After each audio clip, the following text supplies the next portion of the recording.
respond to that? Can we get some love? Can we get some noise? Can we get some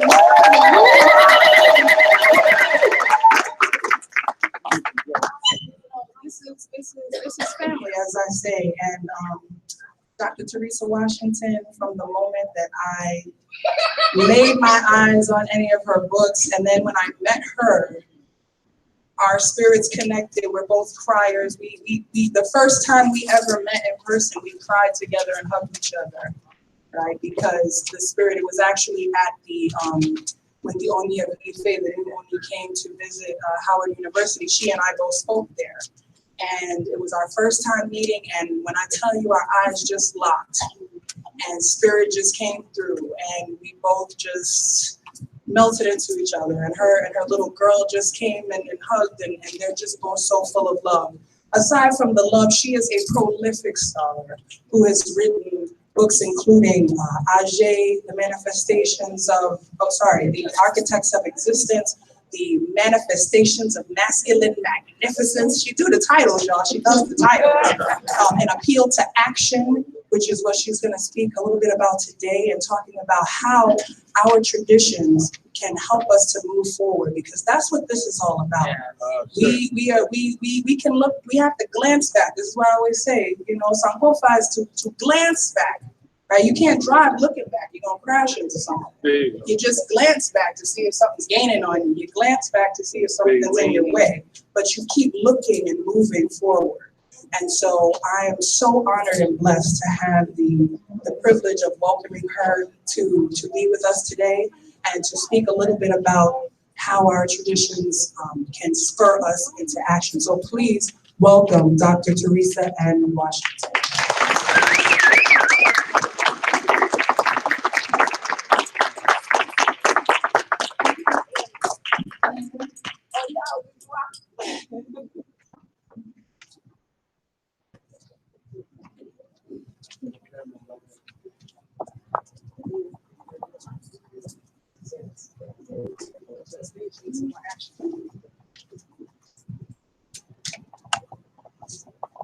Is this thing on? I do everything with my airline. We're always together, and that way I know she's safe and secure, and she can educate me, and I can educate her. I owe everything to her, and I am just so honored.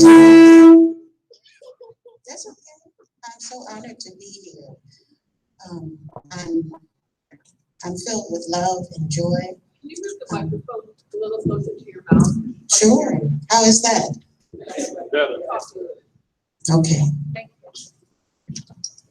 I'm honored to have my family here as well. My Aunt Mary Crooks and my cousin Lynn Lynn. That's, yes, I mean, my daughter and I lost our family, and I'm so honored and grateful to be able to find the roots and rock with them with this ring shout today. All right. And I'm so honored to meet and embrace all of the new family. I thank you all for your support. I'm very honored, I'm very grateful. And I also want to say before I forget, I don't speak extemporaneously because I'll take us through the garden. And so, but I wanted to say, as Iyalode was speaking about how her mothers taught her how to make it rain, my mothers taught me how to split storm clouds. And as we listen to the elders and we listen to the children, there's infinite wisdom we can glean. And it's imperative that we do that.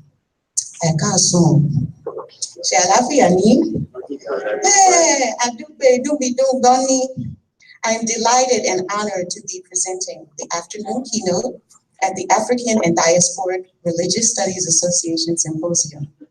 I am grateful to Fulayo E. Wood. The ancestors placed us on intersecting paths, which brought us to that boot, as my students taught me in Grambling. We in that boot, aka who that country? Who that? All right now, Louisiana. which is a womb of Africana revolutionary spiritual activism and activists, as well as the state of Oduduwa's rebirth.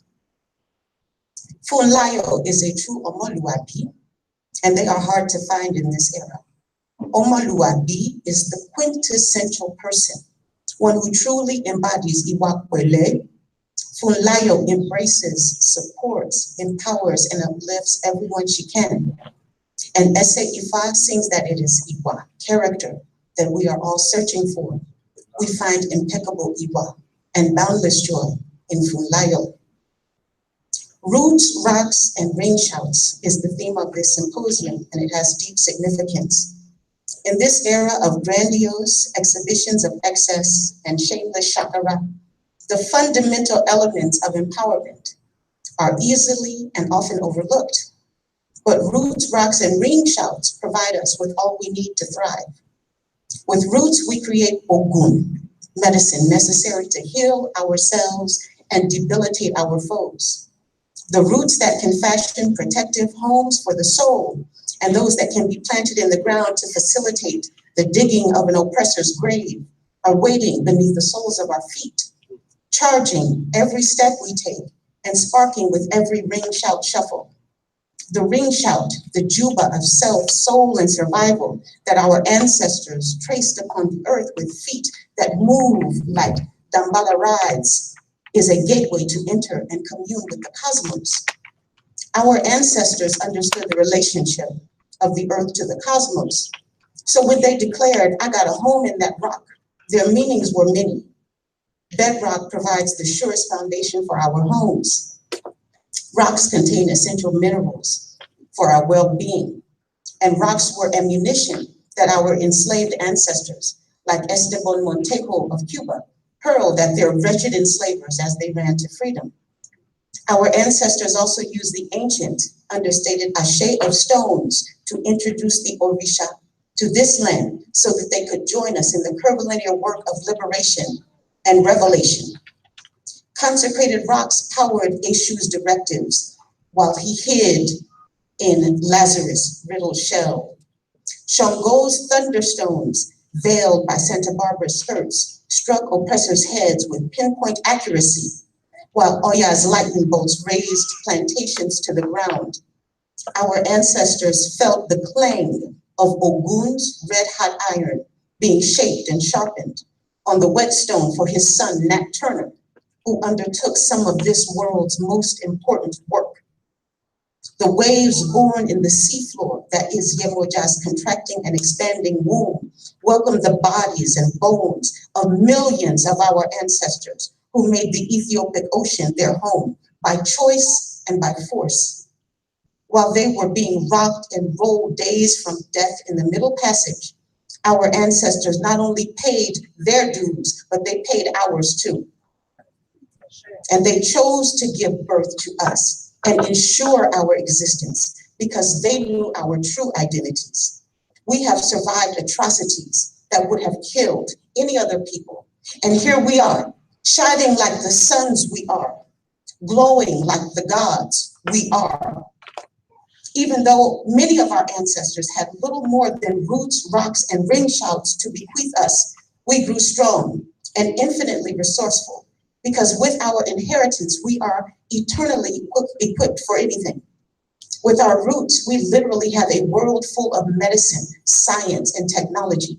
With our rocks, we have eternal monuments to the gods that can never be destroyed because they will always be overlooked. With our ring shouts, we open and enter the time-space continuum so that we can rejoice and strategize with our God selves. When we see the red clay of the dirty South, we see soil and roots enriched by our DNA.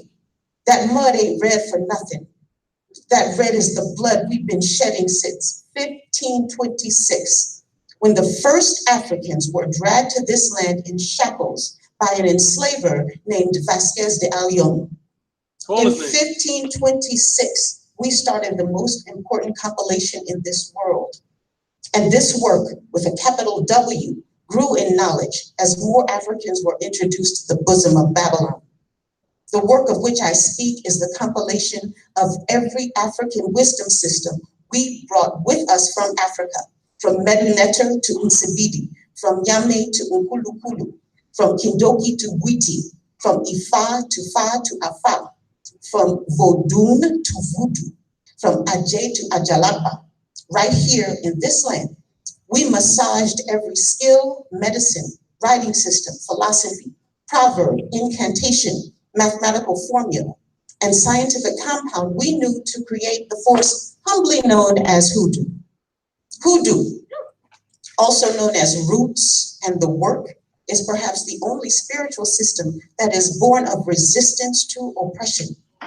Hoodoo is also unique in that it was created by Africana people for Africana people to give us the means to hit straight licks with crooked sticks and do the impossible with ease. Because of its foundation in freedom fighting and the absence of expensive accoutrement, Hoodoo does not enjoy the prestige of some of its sibling sister systems. However, Hoodoo represents the resounding and often confounding truth and proof of the power of roots, rocks, and ring shouts. Hoodoo confirms that African powers are in all ways already and infinitely potent. Hoodoo also stresses for us the significance of understanding our biological and biochemical roots, because when we possess fundamental knowledge of self, we can see through the glitz and gewgaws designed to distract us and derail our destinies. And in this era, we are bombarded with more distractions than at any other time in history. For this is the era in which multitudes have been working tirelessly from various platforms to convert African spiritual systems into organized religions. I define religion as a tool of ideological, cultural, and economic control. By contrast, a spiritual system is a way of living, being, and doing that strives to affect holism, balance, and development through various means, including the study and application of botany, mathematics, science, physics, chemistry, logic, geology, analysis, artistry, geophysics, astronomy, biology, and more. When individuals decide to corrupt a spiritual system like Vodun or Ifa and make it a religion, the first things to go are education, balance, holism, and science. The imbalance/corrupted agent is only concerned with what he or she stands to gain and the quickest way to attain success. The study of the disciplines that are the roots of the spiritual systems that we follow and adhere to are only interesting to the religious person insofar as they can be manipulated to control thoughts or coerce alms. What is more, the study of mathematics, botany, science, geology, chemistry, and the like are time-consuming. Struggling to gain wisdom, knowledge, and understanding is considered too cumbersome for many, like students who simply want to know what will be on the test, and too dangerous for others, like elders who shouted at me, "You don't question God," and even tried to beat that lie into me. But what God would not delight in questions, debates, discourse about creation, power, life, healing, harmony, astronomy, the actual purpose of the moon? What God would demand to have adherents who are believers, who must shun wisdom acquisition? The only God I can think of is one who is an imposter and who doesn't want you to know it. One who has lied that he is the Alpha and Omega, but doesn't understand the vital, all life-giving power of menstrual fluid. A God who demands money and gives lies in exchange. A God who wants you to be ignorant, but constantly bearing offerings is not a God. That is an enslaver. As I write in my book, The Architects of Existence, Ajay in Yoruba, Cosmology, Ontology, and Orature, the true and living gods have a clear objective: to make more gods. The creation of divinity may occur through the womb or through the word, whether books or oral divine utterances or knowledge dropped in a cipher. In the study of divinity, we can learn so much from the 5% who casually herald the truth of one another with a simple greeting: "Peace, God." Peace, God. And whose mission in life is to share wisdom, knowledge, and understanding, not only amongst themselves, but most importantly, with all of those who do not have but desperately need knowledge of self. The 5% live by the mantra that the duty of the civilized is to civilize the uncivilized. In their work, which they undertake holistically as part of their existence, the 5% are truly gods who are doing the divine work of creating more gods, and they are not alone. I discuss in my book, Manifestations of Masculine Magnificence, Divinity in Africana Life, Lyrics, and Literature, an important observation that Cornelius O. Adegbegba makes in his article, Associated Place Names and Sacred Icons of 7 Yoruba Deities, Historicity in Yoruba Religious Traditions. Adegbegba reveals that, quote, Ifa, the god of divination, is said to emphasize that Yoruba deities, including himself, were originally humans who displayed extraordinary wisdom, skill, or power. The Orisha were once human beings, just like us. They manifested their destinies in their lifetimes, and they became true and living gods. A Yoruba proverb reveals that Aiku Bariwa, immortality, is the perfect manifestation of existence. So rather than working and living for a paycheck or a Bugatti or a title, we need to be working to attain immortality, working to become gods, just like the Orisha did. In order to do this, we need to know what gifts we have to give and what work we are able to do that is essential to this world, and do that work and shoot that gift. One of the first things we will have to do is disabuse our minds of the fear of blasphemy. Although we may walk the paths of Africana spiritual systems, many of us have roots in the Christian church, and the ideological conditioning and terrorism to which many of us have been subjected remains embedded in many of our psyches. There is a reason why organized religions are foisted upon children in their formative years. It's because that is when their minds are most malleable. However, no matter one's age, if one is analytically minded, one can find revelations in any source. It is satisfying for me that we can look to the Bible, which Zora Neale Hurston and other two-headed doctors refer to as, quote, the greatest conjure book in the world, and also the Psalms, which many of the powerful passages come from, as we know, were plagiarized, okay, from Kemet and the wisdom of Akhenaten. So, anyway.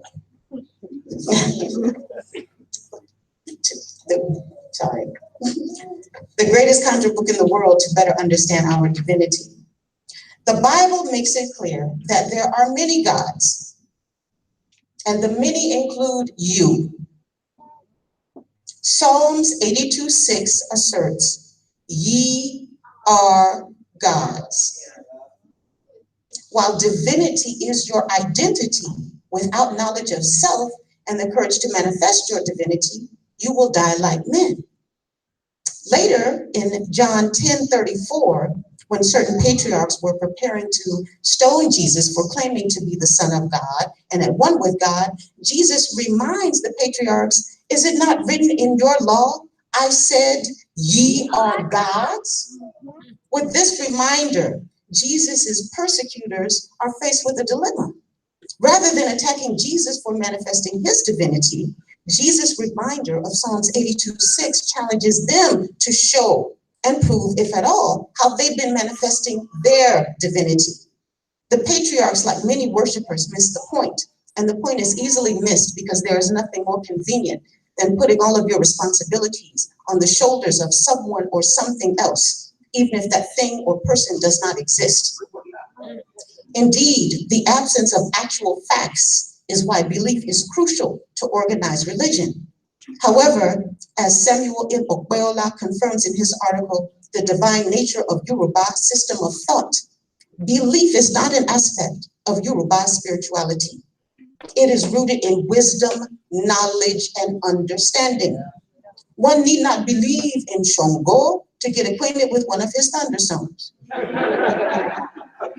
It is not necessary to believe in Oya to be incinerated by her lightning bolt. Furthermore, belief is irrelevant when one is armed with knowledge. The RZA reminds us succinctly in the song Deep Space that the truth is what raises you. Arguably, the most difficult work in the world is to be a God who makes more gods. The elders' desire to stone Jesus reminds me of Lil Wayne's reaction to True and Living God's revelation that they are Allah, God, as manifest in their arm, leg, arm, head. Wayne's response in the song The Heat was to rap, I shoot your arm, leg, arm, head. This is similar to the reaction that I have gotten from some students who have been identifying with the myth of nigger for so long that the concept of being a God terrifies and enrages them. One of the most dangerous things you can do is hold up to an Africana person a mirror that reveals to them their true identity. Many will shatter that mirror and attempt to use the shards to cut your head off. But a shining few will recognize their numinosity glowing back at them and begin the work of catalyzing their divinity and that of every other person they can reach. True and living gods understand that being God isn't about being worshiped and obeyed. It's not about sitting on high and looking down low. It is not about walking on water or flying. Although there are numerous African technological devices such as Kanako, Egbe, Ekili, and Saltumo of the Yoruba, Igbo, and Dagara people respectively that can endow individuals with these and countless other abilities. Please read John Ume's 2-volume set, After God is Dibia, deep book, and the interviews of African Americans compiled in Drums and Shadows to learn more about our sciences and technologies. With actual African technology at our fingertips, we don't need a comic book Wakanda to inspire us. But if we seek inspiration from Hollywood and CIA agents, we will get exactly what we deserve. Being God is not about acting like a Caucasian superhero or glory seeking. Because when you become cognizant of the eternal nature, cosmic scope, unimaginable weight of your responsibilities, you become synonymous with the work. The work is not a task one completes in a few months. The work is unending. It is curvilinear, it is cosmic, as are we all. Fittingly, the work begins in the infinite cosmos of the self. In order to understand ourselves and our divinity, we have to undertake a search within. One of the most important skills needed on this journey is also a key component of Yoruba art and culture. Roland Abiodun refers to this attribute as iluti, the ability to listen well, which is also translated as teachableness. Right. The person who exhibits iluti has the attributes necessary to be considered fit to walk with the elders. And it is when walking with the elders at their pace and on their time that the seeker with iluti reveals she has the understanding necessary to integrate wisdom and knowledge. I have found iluti to be essential everywhere I have gone in Pan-Africa, from the Mississippi Delta to Ile-Ife, Nigeria. If you are unable to listen well, you reveal that you are incapable of learning and are not worthy of receiving knowledge. No elder will pour sacred wisdom into a vessel with a cracked bottom. The only way elders can determine whether or not someone has iluti and iwakwele is to spend time with them, years with them. Genuine relationships of this nature do not spring up overnight, and they don't spring up over banknotes. I often ponder the response given to me by one of the elders I was privileged to walk with when I asked him about a term that was used as a slur for a certain Nigerian ethnic group. The elder answered by offering me a vignette from Yoruba daily life. As many of you know, Yoruba is a language that has many dialects, and not all of them are mutually intelligible. The elder told me that a Yoruba man from a particular region will board a bus and ask in his dialect of Yoruba, "Is anyone here?" And if no one on that bus can answer him, he assumes everyone on that bus is a non-entity. Excuse me. My elder's revelation blew me away for many reasons. It elegantly confirms the inextricable relationship of Yoruba language, culture, and spiritual systems, and the irreducible significance of knowing and respecting the language in order to comprehend the culture. The anecdote also led me to wonder if this is what some Yoruba think of other members of the Yoruba world. But then do certain folks think of African Americans, African Caribbeans, Latinos, Caucasians? In this era, one can find African nations flooded with folks clutching dollars, euro, naira, CD, sefa that they cannot hand over quickly enough for some spiritual endeavor or initiation. But what purchasing power does currency have in the spiritual universe?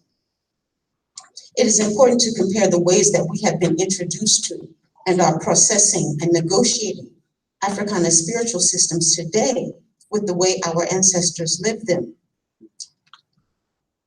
Yemi Elebuibon, his book, The Adventures of Obatala, includes an iton in which Obatala's three brothers destroy themselves pursuing money. Obatala resuscitates them and declares, quote, "Money is the death. Money is all trouble. Money is evil." He said, "Since you have broken the taboo and you all love money, whoever's interested in these kinds of things will not live long." The traditional relationship between the Babalawo and money is also worth noting. There is a Yoruba axiom that asserts nobody becomes a Babalawo to make money.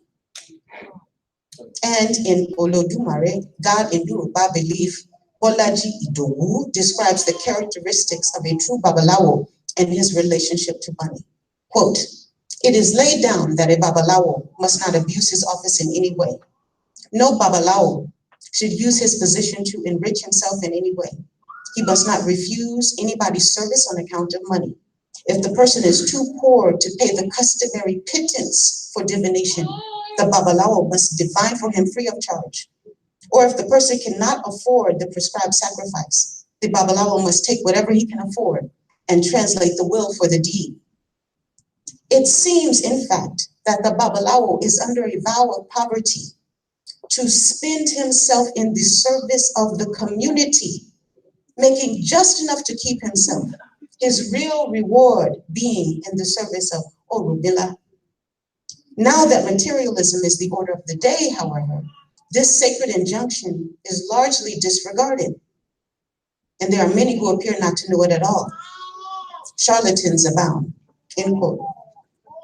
In The Architects of Existence, I state that Idowu's use of language is genius, for in spending himself in the service of his community, the Babalawo is a spiritual repository whose funds can never be depleted, overdrawn, misappropriated, or embezzled, because they continuously cycle from the cosmos to the earth, through the Babalawo to the community.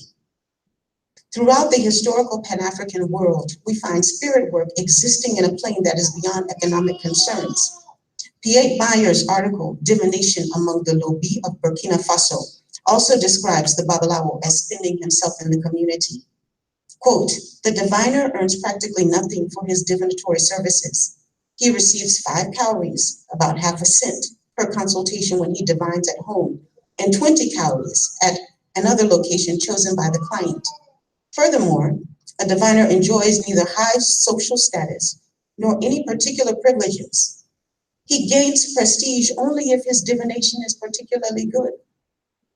It is also helpful to recall Maladome Some's grandfather, Bache, and his cohorts, who Sobe describes in the book of Water and the Spirit as being so focused on spending themselves in their communities that they don't bathe or undertake any act of grouping.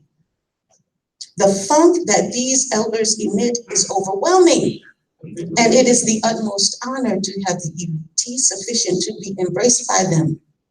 Some reveals that unlike modern Christianity, which links cleanliness to godliness, Dagara culture holds the opposite to be true. The more intense the involvement with the life of the spirit, the more holy and wise an individual is, the less attention is paid to outward beauty. Sobe goes on to wonder if those who spend their lives obsessed with looking beautiful are not fighting to cover up something ugly deep within. Consequently, Dagara elders focus their energies where they really count, on matters of the soul. The sacred world of Adjunct is also rooted firmly in spending oneself in one's community and the development of the soul.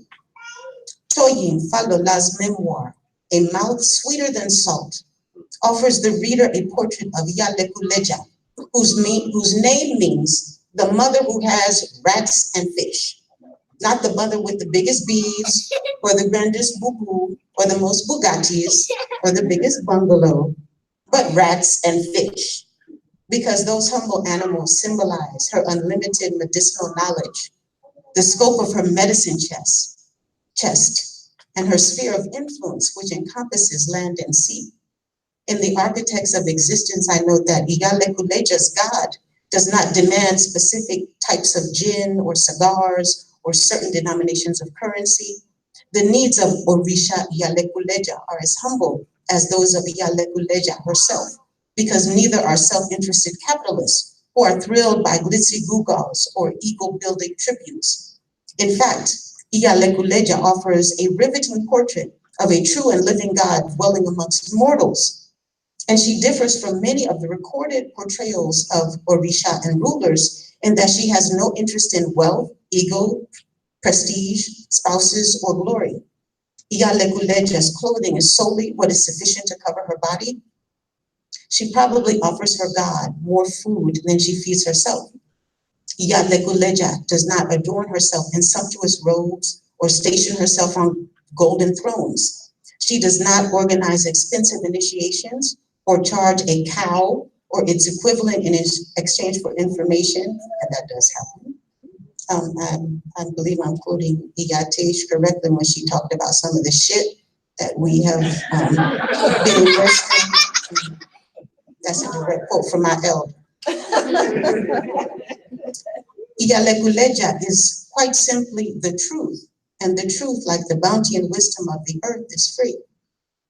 Iyalequeleja's focus on healing her community is so complete that her vocation is her identity.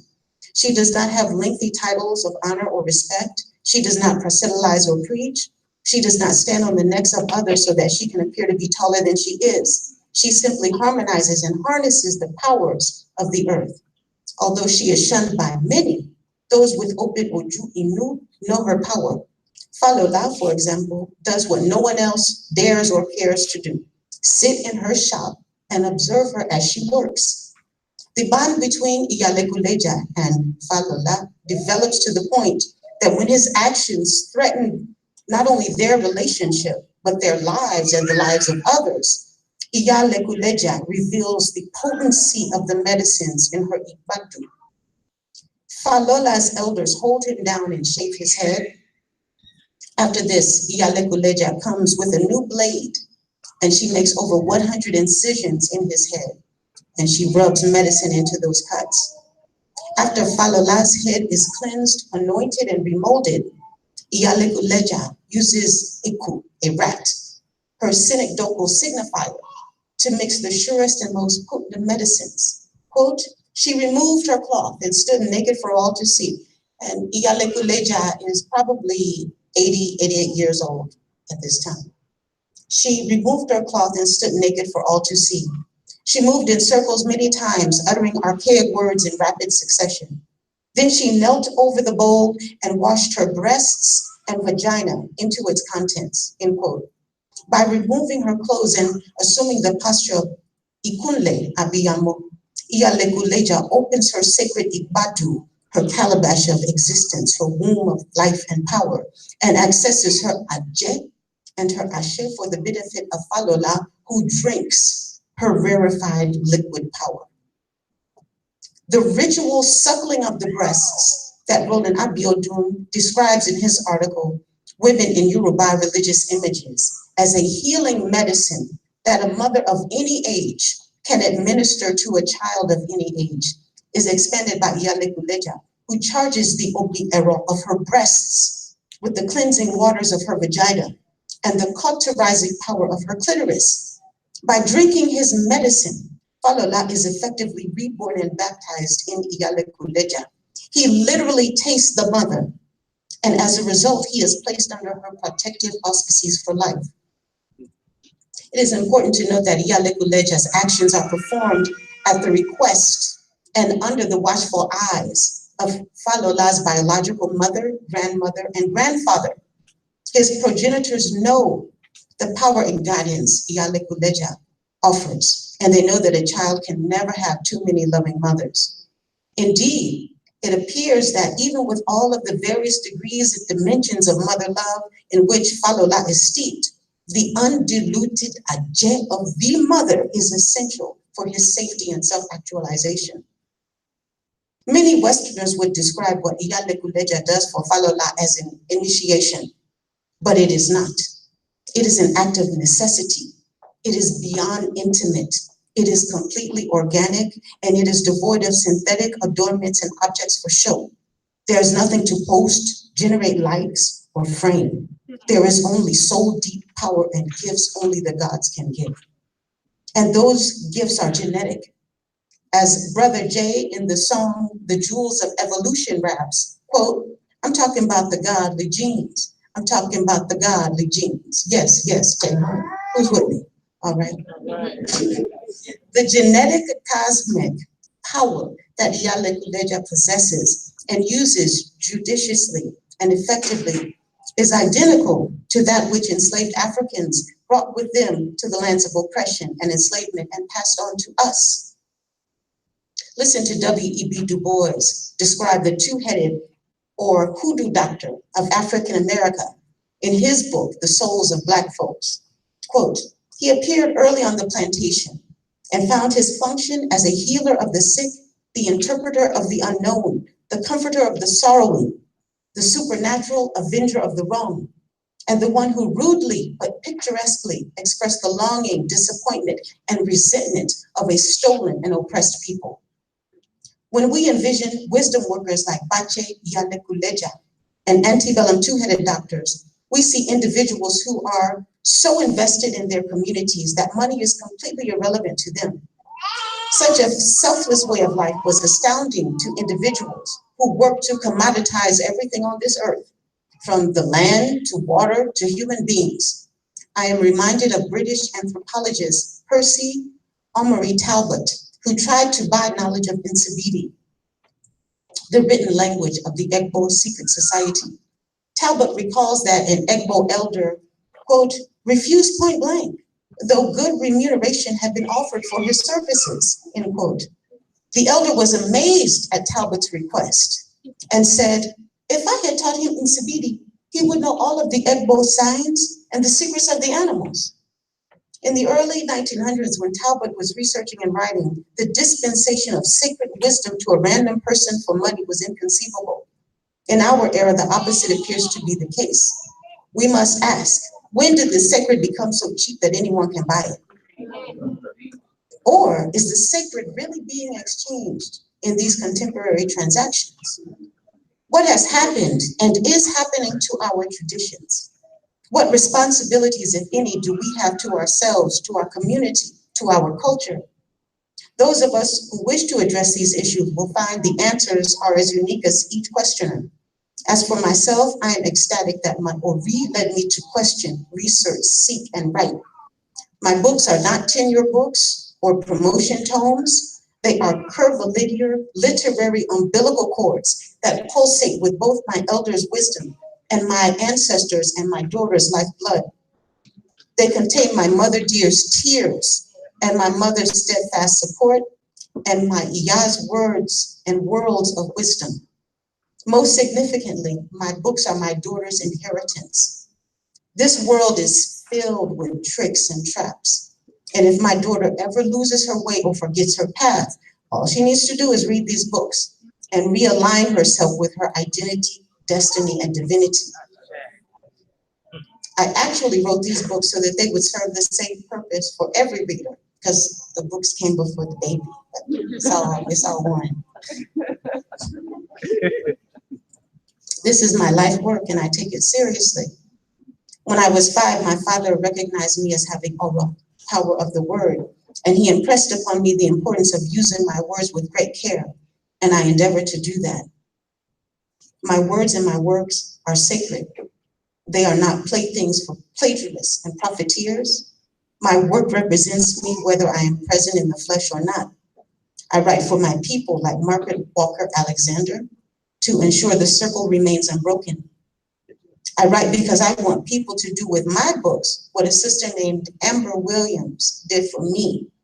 She gave me her copy of Jambalaya by Louisa Tish and provided me with both a resounding personal confirmation and a path to elevation that literally brought me to this place. All right. And when I was reading the book, I was like, Amber, are you sure I can have this? And she's like, yes. All right. So shout out to Amber and to all of my students and all of my elders, everyone. But that is what I want my books to do. And that is the work that they are doing. Someone posted a quote from my book, The Architects of Existence to Social Media. And an African-American sister read the quote and realized her identity and said, so I am God. And I was like, yes, that's all I want. That's all I want. Us to have full knowledge of self. That is our birthright. Freedom and knowledge of self are complementary. One is not effective without the other. And no wisdom worker would ever withhold from you knowledge that is central and crucial to your identity and destiny, or extort money from you in exchange for wisdom. We should not be in the business of enslaving others or making slaves of ourselves for any reason, purpose, or person. There is no true and living God who would support or countenance slavery in any form, because bondage is antithetical to the work of the gods. We need to have the courage to investigate and expurgate vestiges of slavery from our lives and from the ways of life that we are embracing. Or we need to be honest about the systems we are reproducing. Louisa Teish reminds us in Jambalaya that, quote, each of us was born with sekboli, a personal destiny. None of us can ever be or own any other person. It is a spiritual absurdity to think otherwise, and then osobo, to act as if we can, end quote. Both Ajet and the 5% are rooted in and devoted to wisdom acquisition, balance, and personal and community evolution and elevation. The gods of the 5% and Ajet, the gods of society, both understand their roles in the world and the work they are charged with undertaking. Neither of these divine societies has a hierarchy. Both Mo Iwa Fun Oniwa, they recognize and respect individuals' right to self-determined existence because they exist. Consequently, their members build and grow communally, holistically, and eternally. There is no grand God to whom the 5% bow and pray. There is no such thing as a priest or priestess of Ajet. The concept is laughable. That would be like me needing a priestess of myself. Or my daughter Oduduwa, who came to this earth with full knowledge of her divinity and identity, needing a priestess of herself. The thought is ludicrous, and the only reason such a thought exists is because of people's fundamental misunderstandings and deliberate misinterpretations of Ajet. And these deliberate misinterpretations are designed to do at least two things: advance Caucasian supremacy and further the works of con artistry. Let me be clear. You African women, you are Ajet. You are your Ojuba, your shrine. You are Ogu. You are medicine. Your womb is your Ibadu. Your clitoris is your Eye Ajet, your bird of power. Listen to the wisdom of Roland Abiodun Baba from his article, Women in Yoruba Religious Images. Though very rarely mentioned by field informants, there are indications that the fact of being female contributes to the power of women and perhaps also their entry into and participation in the Egun cult. For example, the clitoris is traditionally believed to possess some kind of power, similar to the power possessed by Egun. For according to an informant, both are concealed, unseen, and use the powers of our mothers. This is the reason, perhaps, behind the belief that any man, no matter how medicinally skilled or powerful, can be disarmed by a woman.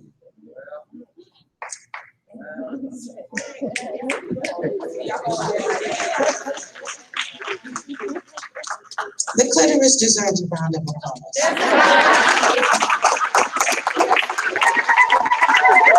Yes.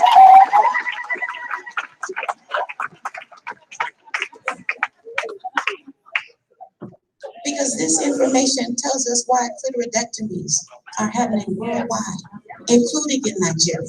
All right? But it also puts your power into clear perspective, because it would not be incorrect to conclude that the clitoris is the root, the rock, and yes, the root.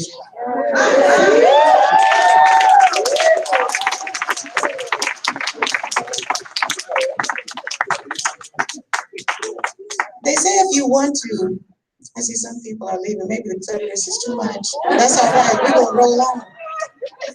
They say if you want to hide something from Africana people, you should put it where? Well, this information is in my book. It's in Professor Abiodu's books and articles. And most importantly, it is in your book of self. In a recent interview, a sister asked me where I thought the hidden books of the Bible were. And I responded that we are the hidden books of the Bible. We need to take Lord Jamar's advice and open our books and study your lessons. Study your lessons. All right now. Don't let anyone trick you into thinking you have to pay them to access your power. Don't let anyone con you into thinking you can buy a jet. Don't let anyone twist your mind into thinking you can purchase soul. Heed the words of X-Clan's brother Jay from the song Primetime Lyrics. I never let the beast come near it. Never exchange the paper for spirit. Ajay is the spiritual and biological power of Africana women. It is inherent and organic. It is in our DNA, and it also predates Ifa by millennia. It is the mother of all being, the source of all being. Ajay are called Aye because Ajay is the earth itself, the foundation and source of all existence. Fittingly, in Wole Soyinka's play, Mad Men and Specialists, Ajay is described as a power that, quote, moves as the earth moves, nothing more. So if you want to understand Ajay, you have to go beyond Ifa to the source, which is Ajay. Ajay and Iyalode are the cornerstones of the way of life of the autochthonic inhabitants of Ile-Ife. The Yoruba migrated to Ile-Ife from Ile Adulawo, which is Mecca or Egypt, depending on the Iton. The Yoruba chose to settle in Ile-Ife with the Iyalode, the original inhabitants. The Iyalode way of life was rooted in Ajay, which has always been structured as Egbe Ogba, a society of equals, and has always been centered on morality and familial development. The merging of two ways of life was difficult and caused great upheaval for decades. Ogbodi Ibile was originally created to ensure the autophonic way of life survived, and eventually became a way to unify all inhabitants of Ile-Ife. Ogboni and Ajay together worked to ensure order, law, prosperity, and progress. Ifa appears to be a product of the Yoruba migration from Ile Adulawo. Such researchers as J. Olumide Lucas and William Bascom have documented Yoruba root words, concepts, and divination systems across northern and northwestern Africa, because the Yoruba shared and exchanged knowledge with various people on their sojourn to Ile-Ife.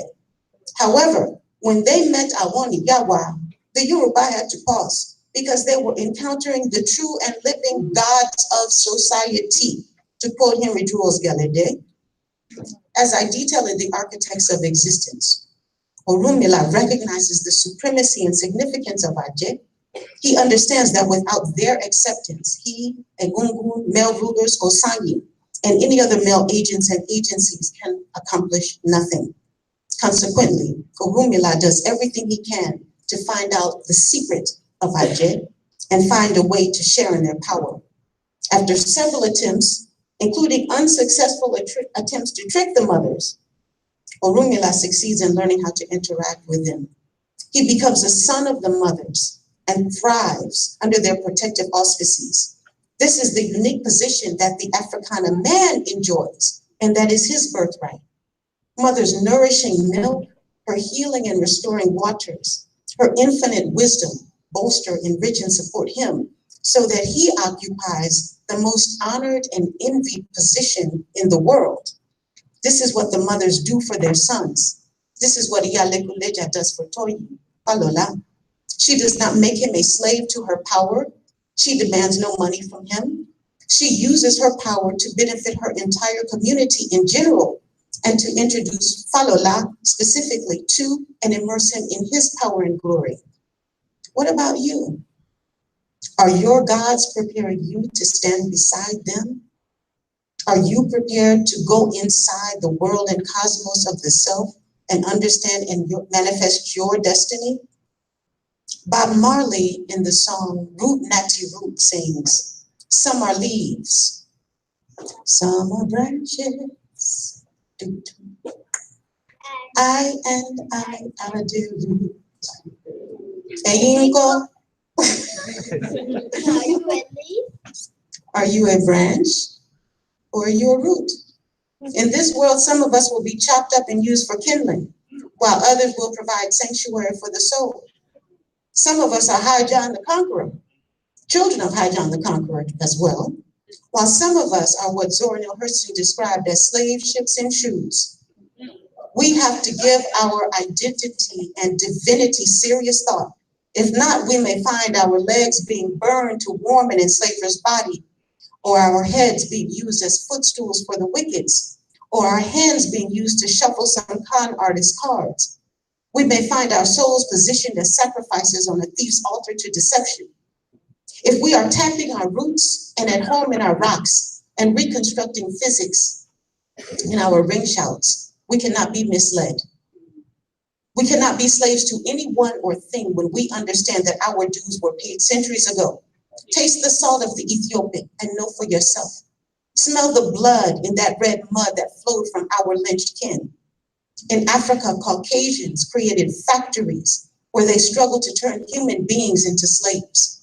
So vicious, methodical, and stringent were their tactics that they thought they had beaten all of Africa from our bodies, minds, and spirits. And whatever shreds of Africa were left were surely rocked away in the hulls of those ships of horror that promenaded through the Ethiopic Ocean. They were wrong. We didn't need anything but ourselves to bring Africa, Ajay, Ifa, Egungun, Ukisi, Nzombi, Necher, Nomo, Azen, Afa, right here with us. We are the truth. We are the proof. Our ancestors who were told they were nothing and had nothing gave us priceless gifts, the knowledge and tools to get free and stay free. They gave us hoodoo, the root of all power, but you have to get in that dirt and dig in those fields to find it. You have to open and read everything you can. Most importantly, the book of yourself, because within you is power, divinity, wisdom, technology, and medicine waiting to be utilized. Osenu B. Traore, a true friend of my mind, to quote Toni Morrison's beloved, shared with me a Wolof proverb that asserts that the best medicine for a person is another person. That proverb illustrates how much wisdom, healing power, knowledge, and divinity each of us has in our unique beings. Knowledge of self is the best medicine you can imbibe and share. Consequently, the 5% reading is as much medicinal salve a simple acknowledgement. Peace, God. Peace, God. Peace, God. Peace, God. Peace, God. Peace, God. God's rise and shine. God's, we have work to do. And the Orisha are waiting for you. Zora Neale Hurston, who wrote that within the flesh is, quote, all the religion that anybody needs, is waiting for you. August Wilson, who the great playwright, August Wilson, charged that, quote, when you look in the mirror, you should see your God. And if you don't, then you have the wrong God. He's waiting for you. Bishop Carlton D. Pearson, who declared, quote, the best God you may ever know is the God you are, is waiting for you. Abby Lincoln is waiting for you to acknowledge that you are the answer to her question. Where are the African gods? Did they leave us on our journey over here? Where are the African gods? Will we know them when they suddenly appear? The ones dismissed with voodoo and rock and roll and all that jazz and jungle mumbo jumbo and the razzmatazz. Where are the African gods who will save us from this misery and shame? Where are the African gods? Will we know them while we pray in Jesus' name? Where are the African gods who live and set us free? We are the African gods. We are. You and me.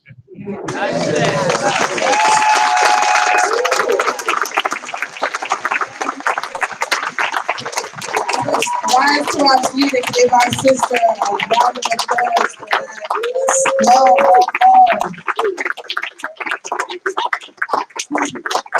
Both of our sisters, I should say.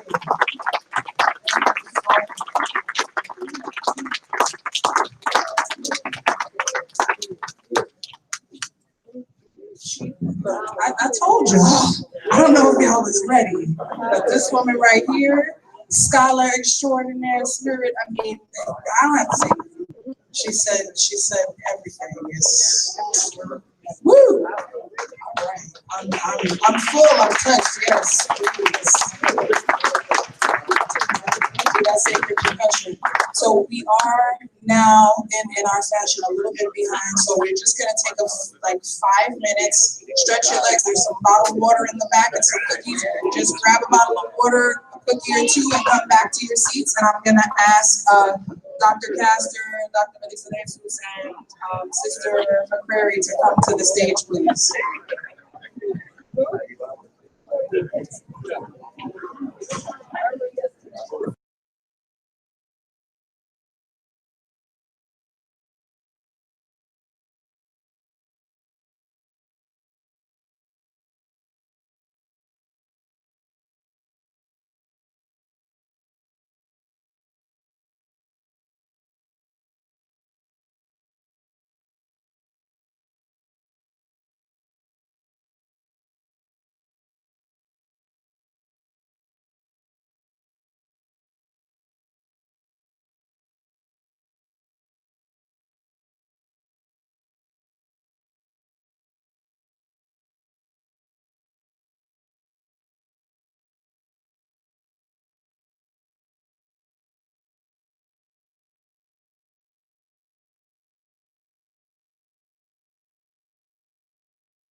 Everybody who is completing a transaction, please wrap up your transactions.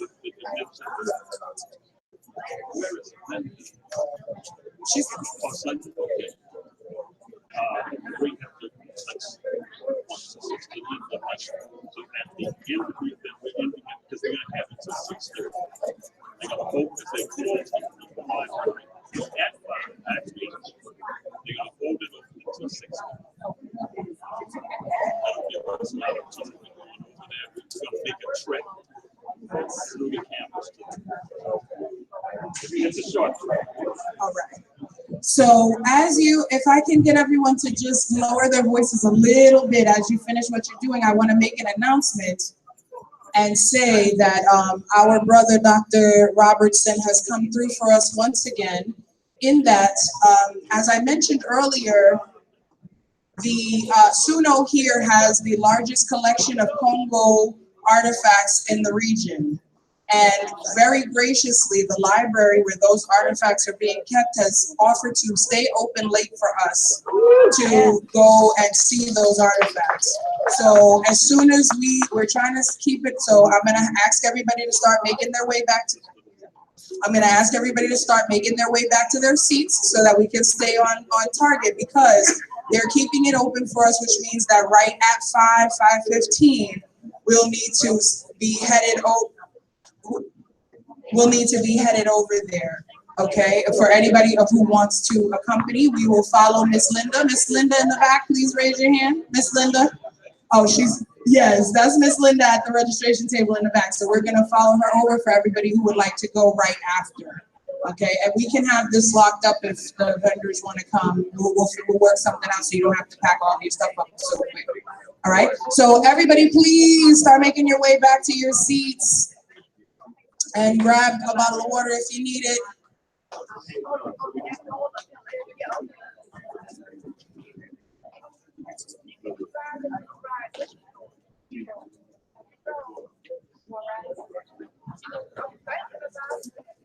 And I'm going to ask our panelists to come on up to the stage, because oftentimes when they see you on the stage, that makes it real.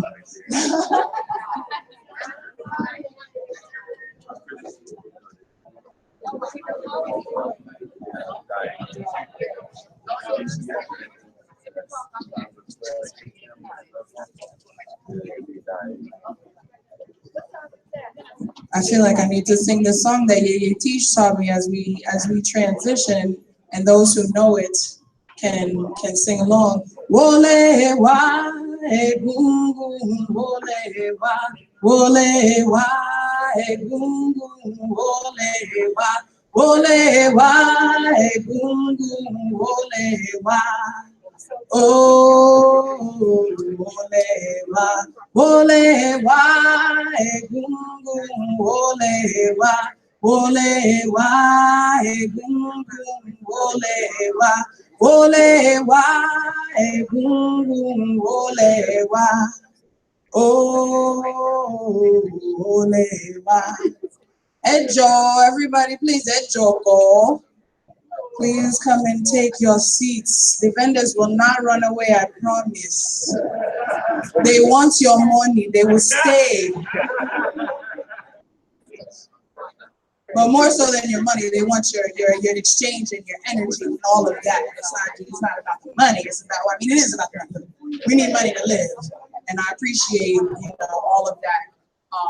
So we are going to transition as everybody makes their way back to their seats.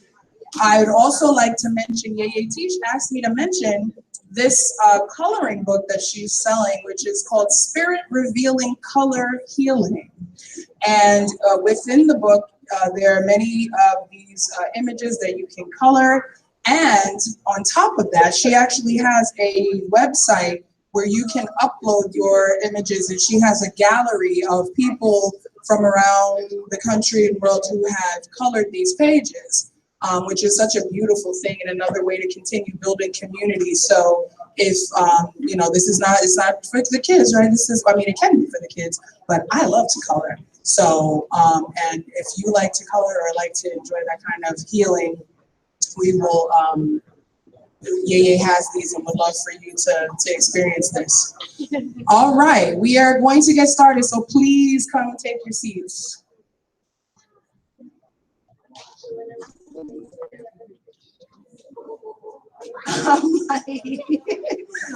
All right. Take your seats, please, please, please. I know. It's a lot of spirit in here today, and we vibing. I want y'all to keep vibing afterwards. But we want to stay as close to on target and schedule as we can. It's a full day of spirit. Yes, it is. So I have the immense pleasure of introducing these three amazing women who are doing very important work along the lines of what we have been discussing in terms of understanding how our traditions liberate the communities, and also how, because of that liberative power within our traditions, they have been policed. Our communities have been policed. Our communities have been harassed. Our communities have been inundated. We just recently, about, what was it, maybe a few weeks ago, a group of Orisha priests were arrested in San Antonio for performing animal sacrifice, although that right was upheld by the Supreme Court, as many of you, as all of you should know, but as I know many of you know. And so this issue of policing does not only, of course, it extends to people of color in general, but communities that practice traditional spirituality have been particularly targeted, not only here in the United States, but also in other places around the world, including Brazil and Cuba and other places. And so we're going to end Trinidad and basically any place you can name, right? And so we are going to talk a little bit about that in this panel called Juju Justice, Policing and Black Religions. And I have a few distinguished guests here who are going to help us to talk about this. We have Dr. Fadeke Castor, who is a professor of anthropology at Texas A&M and the author of Spiritual Citizenship, which talks a lot about, oh yes, please give her a hand, yes. Which talks about the connections between Orisha and Black power in Trinidad. We have Professor Aisha Beliso-de Jesús with us, who is a professor of African American religious traditions at Harvard University and the author of Electric Santeria, where she talks about the transnational nature of Santeria as well as its connection with technology, and that's where the electricity comes from. And we also, she's fabulous, all of them are. And we have Sister Alison McCreary with us, who is a civil rights attorney, as well as the executive director of the National Police Accountability Project. She is a nun, and she is also a death row chaplain. And I want y'all to understand, when I saw that in her bio, like, I got chills, because a lot of us talk a lot of stuff, but to really go into a place where someone is being held knowing that they are in their last hours, and to go and give that person comfort, I'm getting choked up just saying that, right? That takes a special kind of person, like, to really understand the depth of that, right? And to take it really into what it means to hold space for somebody, for real. There's nothing like that. And so we just welcome, please give her a hand as well. We welcome them. And as we ran our panel this morning, I want to give them an opportunity to just introduce themselves briefly. Give us just a little bit of background in terms of what you do in this area and why this issue of policing in Black religious communities is important to you and how you fit into that. Good afternoon, Akasa. I'd like to give greetings to everybody here, special greetings to my elders, a special greetings to Yeye, who brought me into the tradition many moons ago, and greetings to everybody. So my work is based in the Orisha and Ifa communities in Trinidad, And for today's panel, my focus is really on how Aisha and Ifa open up pathways for liberation, and pathways for liberation that enable people to build community that's both within and outside of the institutional structures of power that have been put in place by colonialism and neoliberalism and the structures of power that are policing them.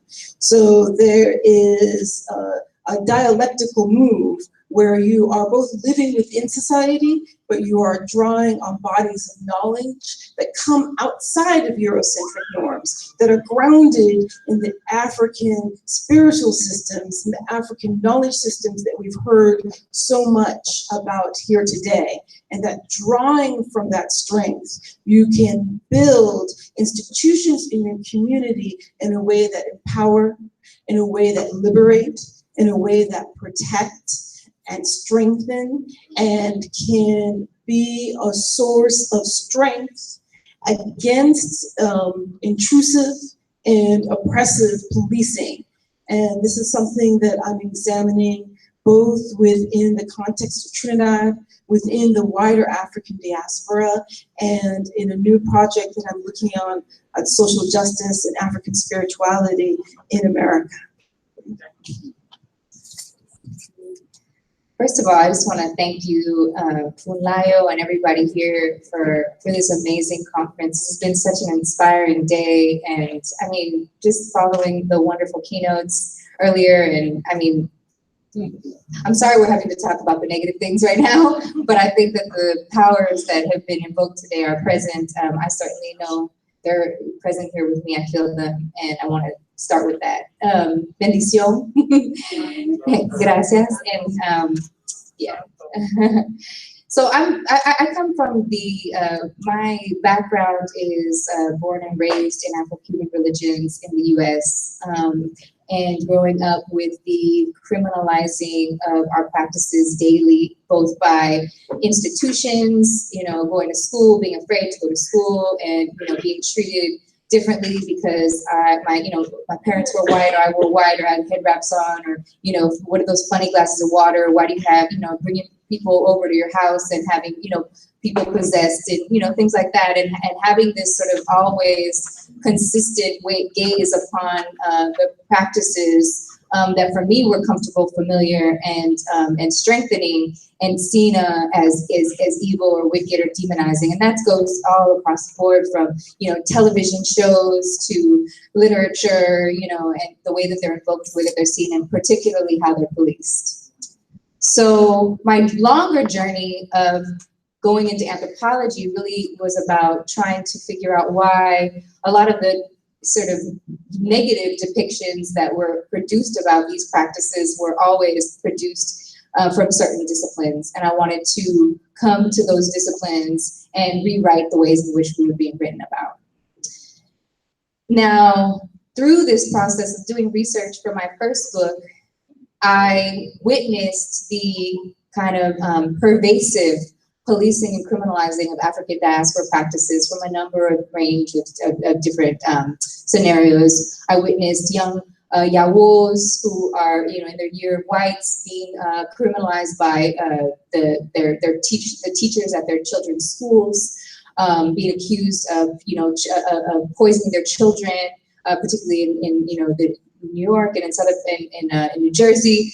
I witnessed people's orishas be confiscated at airports, and, you know, traveling through Mexico, where people's you know, sacred items were consistently removed and not returned.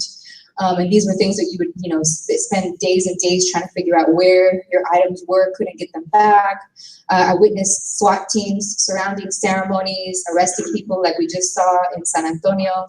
And that we consistently see, even though we have a you know, Supreme Court ruling that does allow for the legal humane sacrifice of animals, and we have at the same time the very inhumane treatment of slaughterhouses and animals by euthanization that's consistently occurring, that no one looks at, but everybody for some reason cares, whether we have a goat or a chicken that we, you know, ritually sacrifice and then consume with respect for the animal.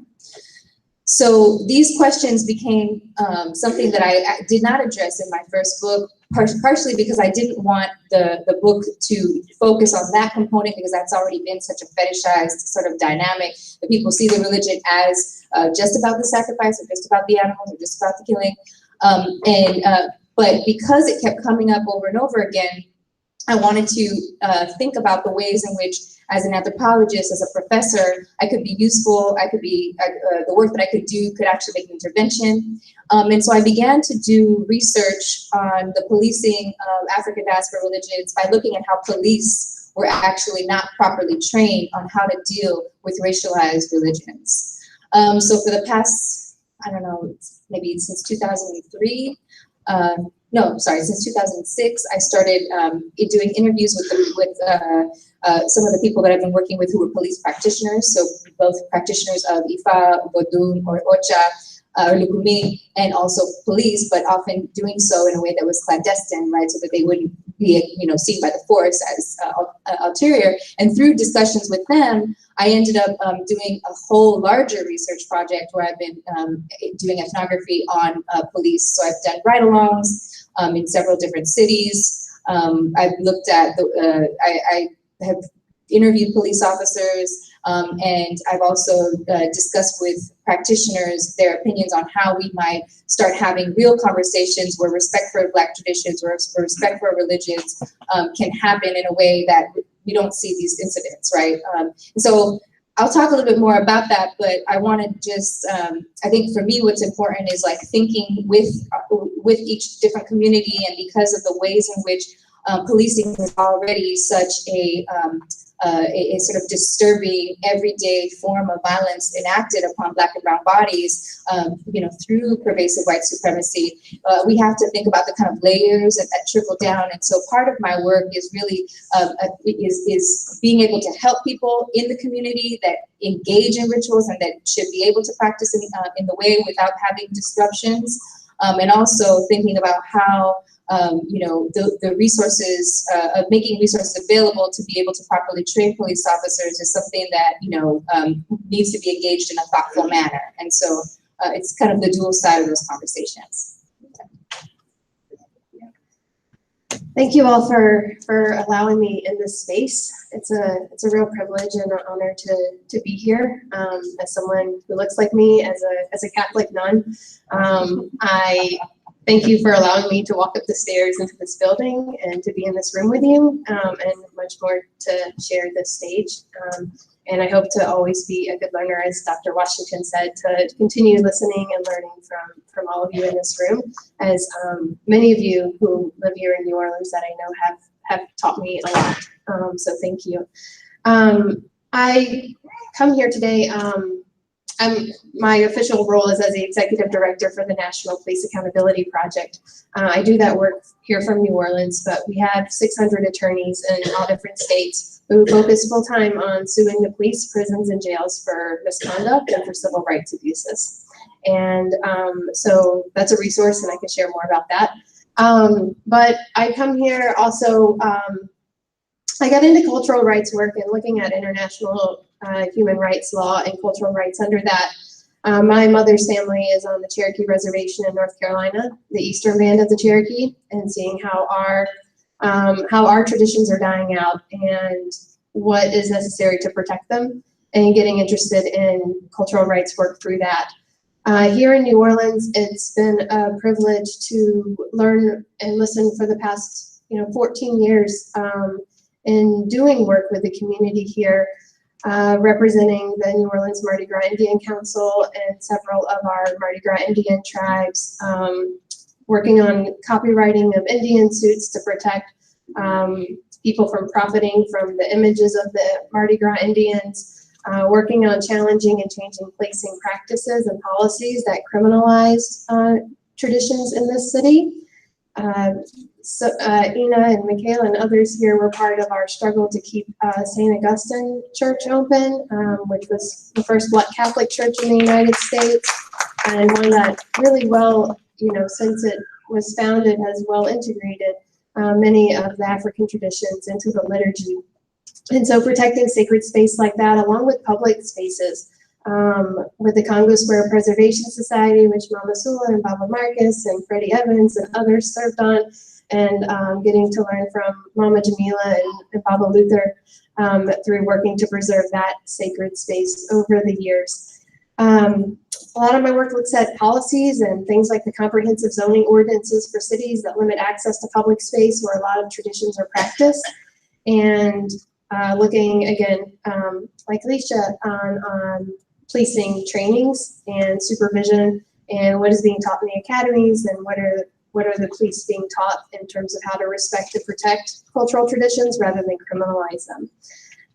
Some of my work before in this current role, I was with the New Orleans Office of the Independent Police Monitor and started the New Orleans Community Police Mediation Program. And that was after seeing how we could bring people, bring the police and the community together to talk about what they want policing to look like and not look like in our communities. Most of our government entities are democracies, or at least try to be, or to say that they are. Policing never has been. We know its origins from slavery, and it has never been for the people or by the people. And so with the current institution of policing that we have, how do we try to create processes where we can try to democratize policing, where we can say what we want policing to look like and not look like in our communities. And I've worked nationally creating those programs. Thank you.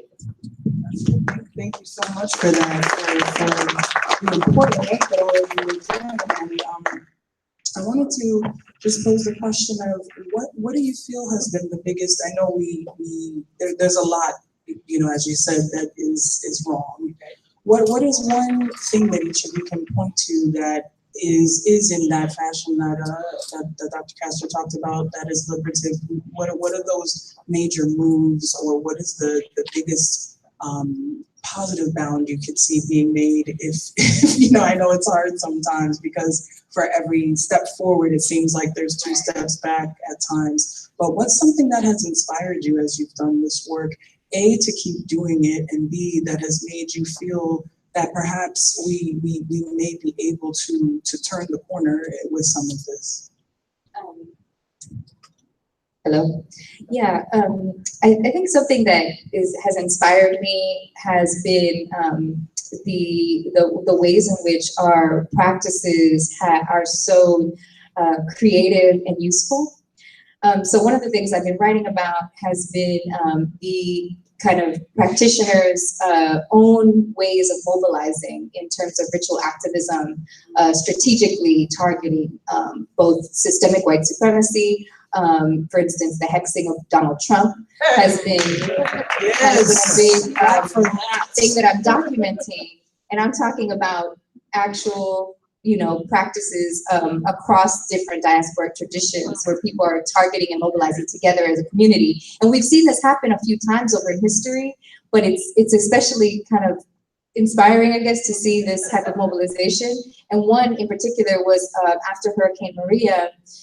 We had gotten some phone calls from some of our Lukumi folks in Puerto Rico, who, when we called them, were like, what can we send to you? What can we give to you? What do you need? And they said, we need you to do some work, like trabajo, right?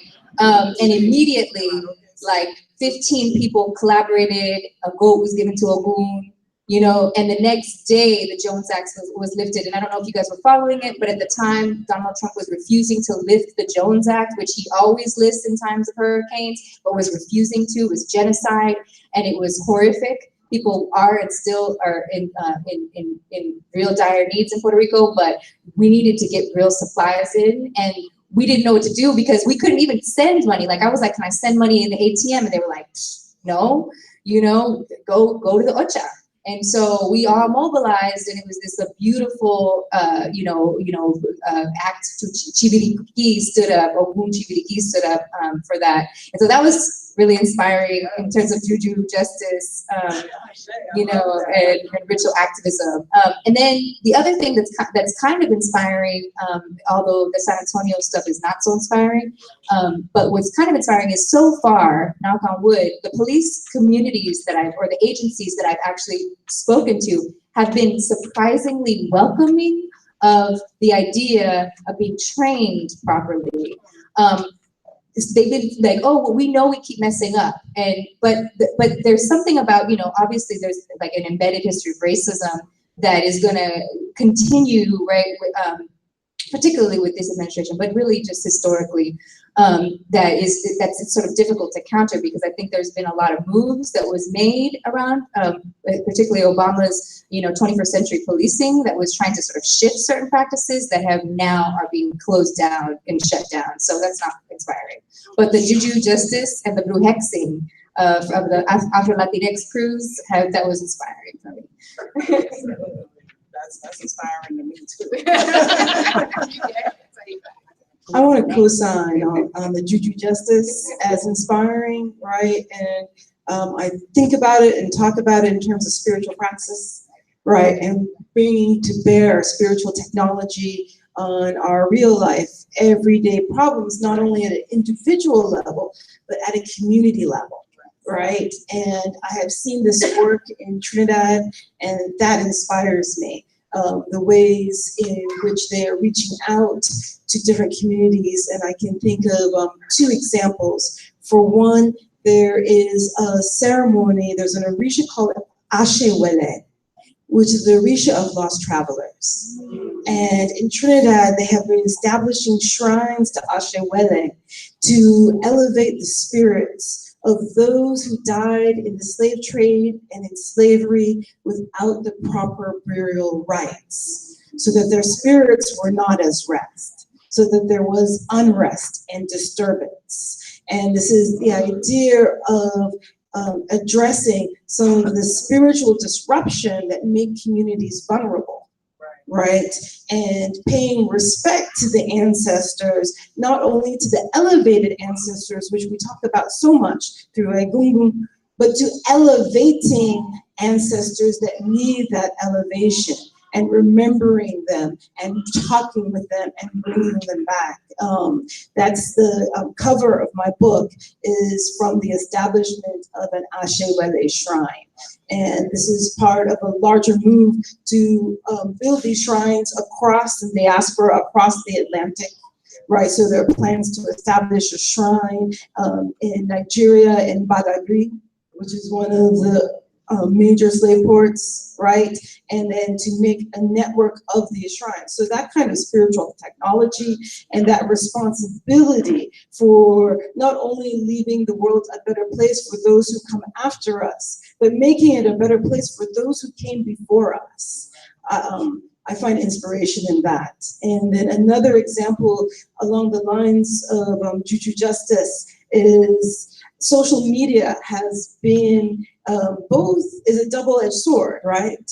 So it can create spaces for wahala where people come together and are divisive and backbiting and all sorts of disturbances, which I've been seeing since I did master's work on this now about 2 decades ago, right? But in recent years, I've been inspired where I recently saw a group of practitioners come together across social media who are in disparate locations across the United States to do dafa about the current political situation and the current political administration and the killing of our brothers, our sisters, our children, our parents in the street. And to do a collective abo from that dafa to address that issue, right? So I think what inspires me is the strides that we're making at that level, and in the potential that there is in the depth of spiritual knowledge and technology that we have to make a difference at a community level, right? Just briefly, gosh, hope is really hard to find sometimes. And it reminds me of your question, reminded me of this quote from St. Augustine of Hippo that hope has 2 beautiful daughters, anger and courage, anger at the way things are, but the courage to change it. And when I see people who stand up for the courage, who have the courage to stand up against the injustices, A lot of my work was also in the favelas of Brazil and Rocinha and Rio de Janeiro, and working with the practitioners of Candomblé and how the raids of the favelas for marijuana and cocaine would impact their ability to practice their traditions, and how their shrines and altars were destroyed by the state during the raids that would happen weekly, and documenting that. So I think the people who are rising up around the world to say no to the oppression, the information that we have now through social media and being able to communicate and to be able to document and to film things gives me hope that it's coming to light. We know it's been happening, and now everyone knows it's happening, and then we can address it in new ways. So that gives me hope. The building of community, the coming together of gatherings like this, I think the basic human need for community will always exist, and we have to find more ways to gather and co-create with spirit together. And so that gives me hope. Thank you. Yes, hope is hard to find sometimes, and I know we know that. It, like I said, sometimes it feels like 2 steps forward, 3 steps back. But this work is so very important that all of you are doing, and I'm so grateful for it. And as we get ready to, did anyone in the audience have a question or comment? Oh, okay, I see a few. Let's go with okay. Let me see if I can. I'm not going to be able to come to you, but I need you to stand up and be real loud. So Daisy, then Yeye, and then Jaquila. I guess my question is a little bit more philosophical and specifically directed to the practitioners on the panel. I'm from Los Angeles.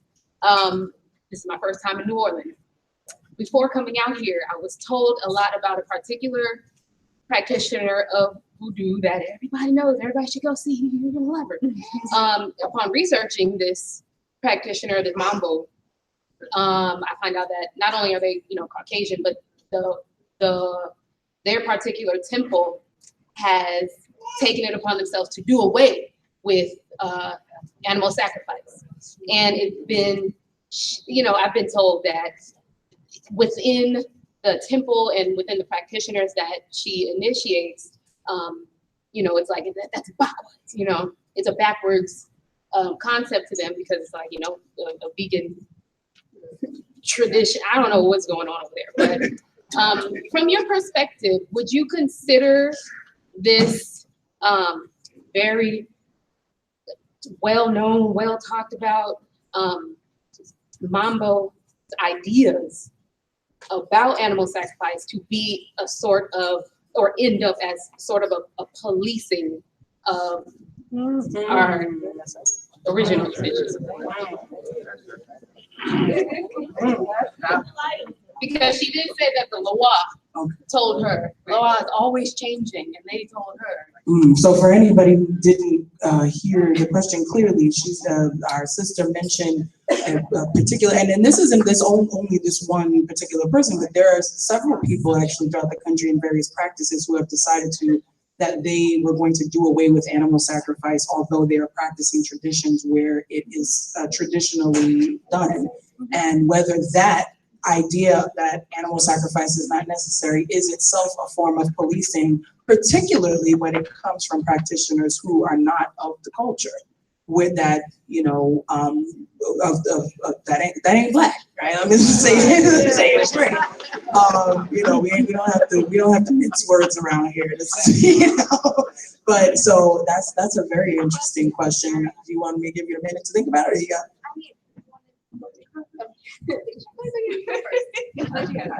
So, and I guess the broader question is whether the changing of liturgy, the changing of theology, particularly when it's something controversial and something that has been policed so heavily, is it an answer? Is it another form of extending it, or what is that? Well, it's a sticky wicky. Right. So let's just be straight out right about that. It is you've asked a very thorny question, and I think I'll open it up to some other questions than really give you a definitive answer, right? So my first note that I think of is that it really does invoke a politics of respectability, right? And in that form, that is a form of policing, which says that we can, and I think about how yoga is commodified and distributed as separate from its sacred practices, right? And it's become very policed as a part of how, you know, the enlightened woman of today has her yoga pants and her yoga bag. And let's be real, the enlightened white woman. Right? The enlightened white, separating yes, it from brown bodies as well. right. not So just- that separation from brown bodies, which is really a blankimento, it's a whitening, right? And in that whitening, there's an attempt at a type of purification, right? So I think that that's what you're speaking to. And on the other side of it, we do know that there are many pathways, and that divinity speaks in many ways to different communities, right? So I know of less well known, that you would never heard of, very small, right, Orisha community that's not trying for a high profile, that's just quietly doing their work, where the message came through to the Iya very clearly that for her and the rituals that she was doing, there was to be no Aisha, right? There was to be no blood in the transmission of Ashe. So for her godchildren, if they need that, she calls somebody else in, because for her, it's taboo, right? And she's not railing against it for the religion. She's not trying to reproduce it in every space, but that is her pathway. So the question is then, how do we protect what is ours from the policing of respectability politics and the whitening of commodification, right? And then at the same time, not police divine transmissions, right? And individual pathways. Does that make sense? So that's, for me, that's part of what makes the dynamic so sticky, right? But it's when people start to use that as a calling card to promote themselves, that we are doing it in this way and try to elevate it in terms of moral, like Eurocentric based, white based moral terms, then that's when it's very problematic. Does that make sense? Thank you for that. Yeah. Yes, please. Well, there's a story I want to tell y'all, but I got two responses for this child. Yeah, that woman you read about, don't go to it. Oh. She don't know what she's doing. You know what you're talking about? Alone. Item number two, you ever had a baby with no blood? Ask yourself that question. Have you ever birthed a baby with no blood? Okay, we're talking about working at a lower level of life producing. Okay, the herbs are very, very powerful, and there's a lot that you can do with just herbs. But if you're trying to birth something, you need some blood. Let's be real about this. Okay, the third thing is what she is talking about. Is there particular roads of Obabila where a person will be told, do not use blood here, but they are using smashed snail matter, and the snail is androgynous, being both male and female. And so that material is there for the birthing, okay? But that is a very different thing from somebody stepping in, thinking that they can just change it because they're too cowardly to face the fact that you are taking a life. If you put a live rooster in your hand and you move it from this level of existence to that level of existence in a sacred manner, you have to take more responsibility for it than the person who lets somebody do it over at a slaughterhouse. Okay. I believe people ought to raise the animals that they sacrifice, so that there's a real connection. Forgive me for going off, sister. Of course. This is what we really talk about. Exactly. We have clearly examples of bringing Orisha, Loa, Egun energy to bear on specific problems. I can tell you some of us here in New Orleans worked on Standing Rock the night that we convinced Obama to, do that number. And I especially want to point out, living in Oakland, on the corner of 53rd and San Pablo, there was a liquor store called Bottoms Up, owned by some Middle Eastern Muslims who was selling liquor to our children. Okay, and you ain't supposed to drink. We went down there and said, you ain't supposed, you know, your property told you don't drink. Why are you selling this to my children? Right? And their answer was, we'll sell it to anybody who buys. Yes, indeed. I said, and I got your ass. Yes. Okay. So what we did, the women in my Yami group, on full moon nights, we went down there dressed in white with white circles around our eyes. Right?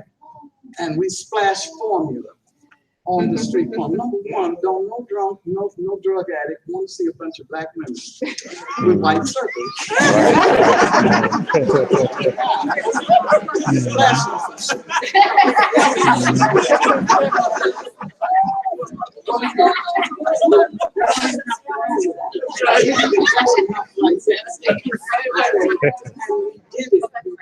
We did it. Several full moons. Oh Lord, the witches are down.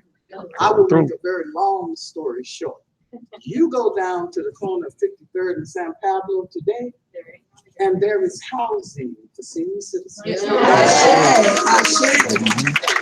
is that Juju justice. That's what we're talking about. Everybody can do it, you know.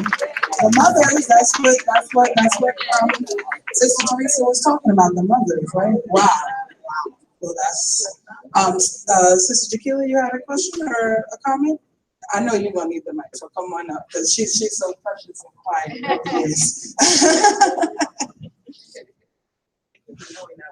Yes. Hi, this is kind of it's both a political and spiritual question, I guess. I was thinking, and I felt that there was sort of an assumption underlying our discussion here, and that assumption was that police need to be reformed. To me, maybe I'm wrong about that assumption, but judging from that, my question is multi-part. Do we need police? If we need police, why? If we don't need police, what is the work that we need to be doing to make sure that we don't need police anymore, that we can overcome that?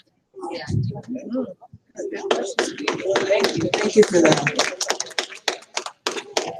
Oh, what a great question. Thank you. Yes, I'm an abolitionist. I think, yeah, we need to abolish the police. We know the system that was created was to keep people from their freedom in slavery, and that was what it was based on. And anything that's based on not on liberation and freedom needs to be abolished. And I think we need to be creative on proposing alternatives. You know, I think restorative justice is really great, bringing people together. I think many of the traditions of the people here and of your ancestors have excellent models. I encourage us to, you know, dig deep and listen to what our ancestors did before policing existed. How did we restore each other's wholeness and each other's humanity when we didn't have state-sanctioned people walking around with guns with the ability to take other people's lives from them and not be held accountable for it either. Yeah, I think restorative circles, bringing people who've done harm and the person who's been harmed together in the same room with people who are trained spiritually and or professionally and how to facilitate those spaces to bring about healing and wholeness to everyone who's been affected by any harm that's done by anyone. I think that's what can help heal all of us. That's one thought. Yeah, no, that's such a great question, and I think it's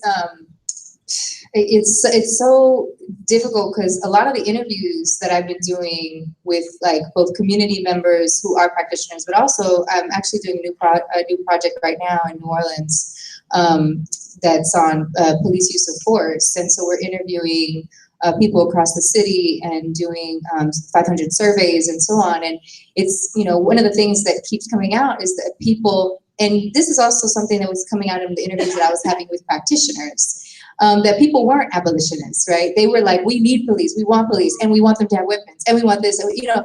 And so I think a lot of deconstructing the like pervasive sort of sentiments around anti-Blackness also has to happen within our own communities. And in our traditions and practices that, you know, like even within our own traditions, you have people who are like putting down Black religions or Black, you know, people in our Black religions. And like that. So I get like frustrated with, you know, some of the conversations, you know, growing up and growing up in a practice sometimes that would like, you know, put women down or put people of color down or put queer people down, you know, and I'm not saying that that's like, that's systematic in like all forms of like in practices, but in different religious practices, but we have to like work, I think, cognizantly daily to dismantle those technologies that are even embedded in the ways in which we interact with each other. And it is so much about like producing that love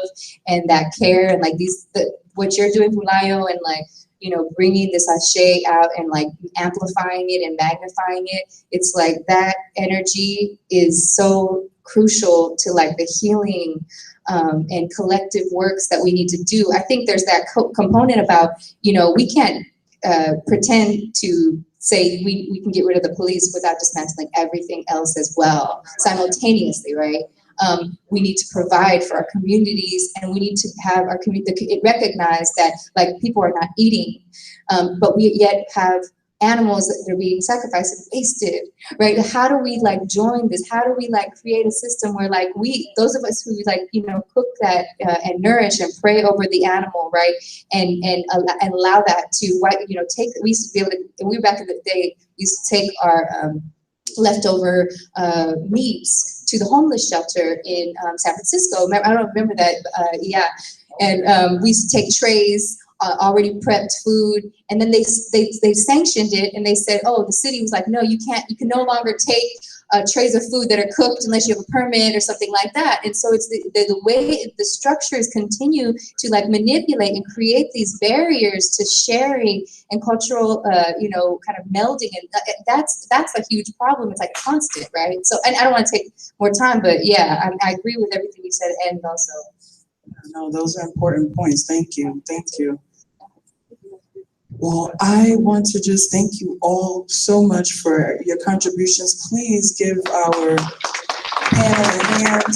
We have a lot more work to do, but with the help of scholars, practitioners, activists like these ladies here, and like many of you out in the audience who are also involved in this work, we are forging our way forward.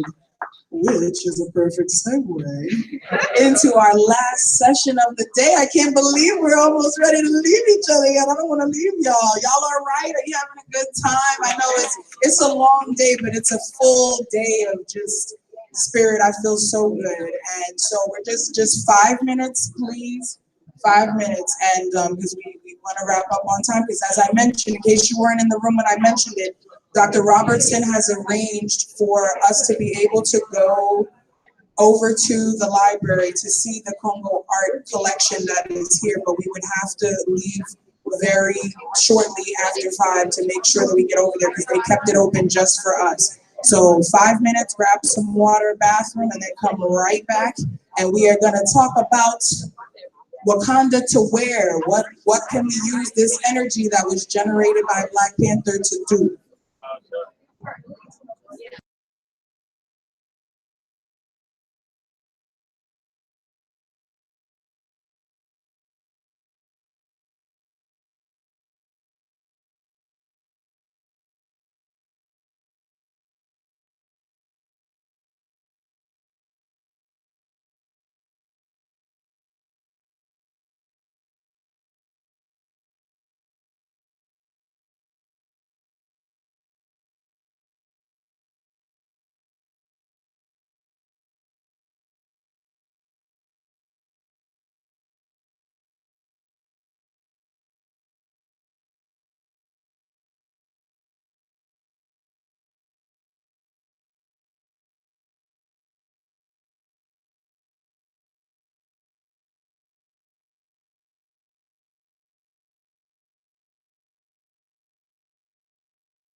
she has, our metal that she has hammered with her own hands and put some of that good old Ashe in them.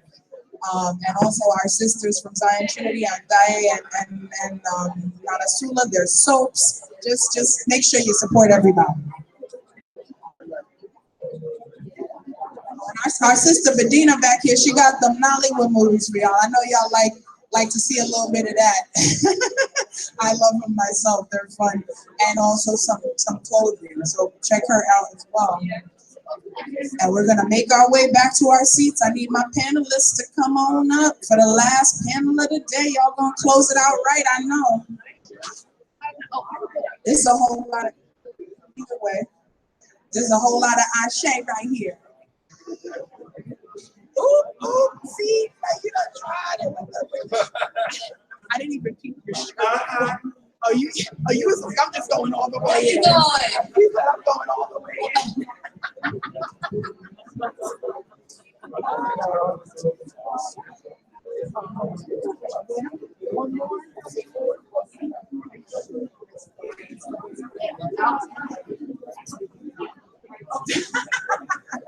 I might need I'm like, I put this one back, trying to reduce your labor.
All right, I need everybody back in their seats, butts on cushions,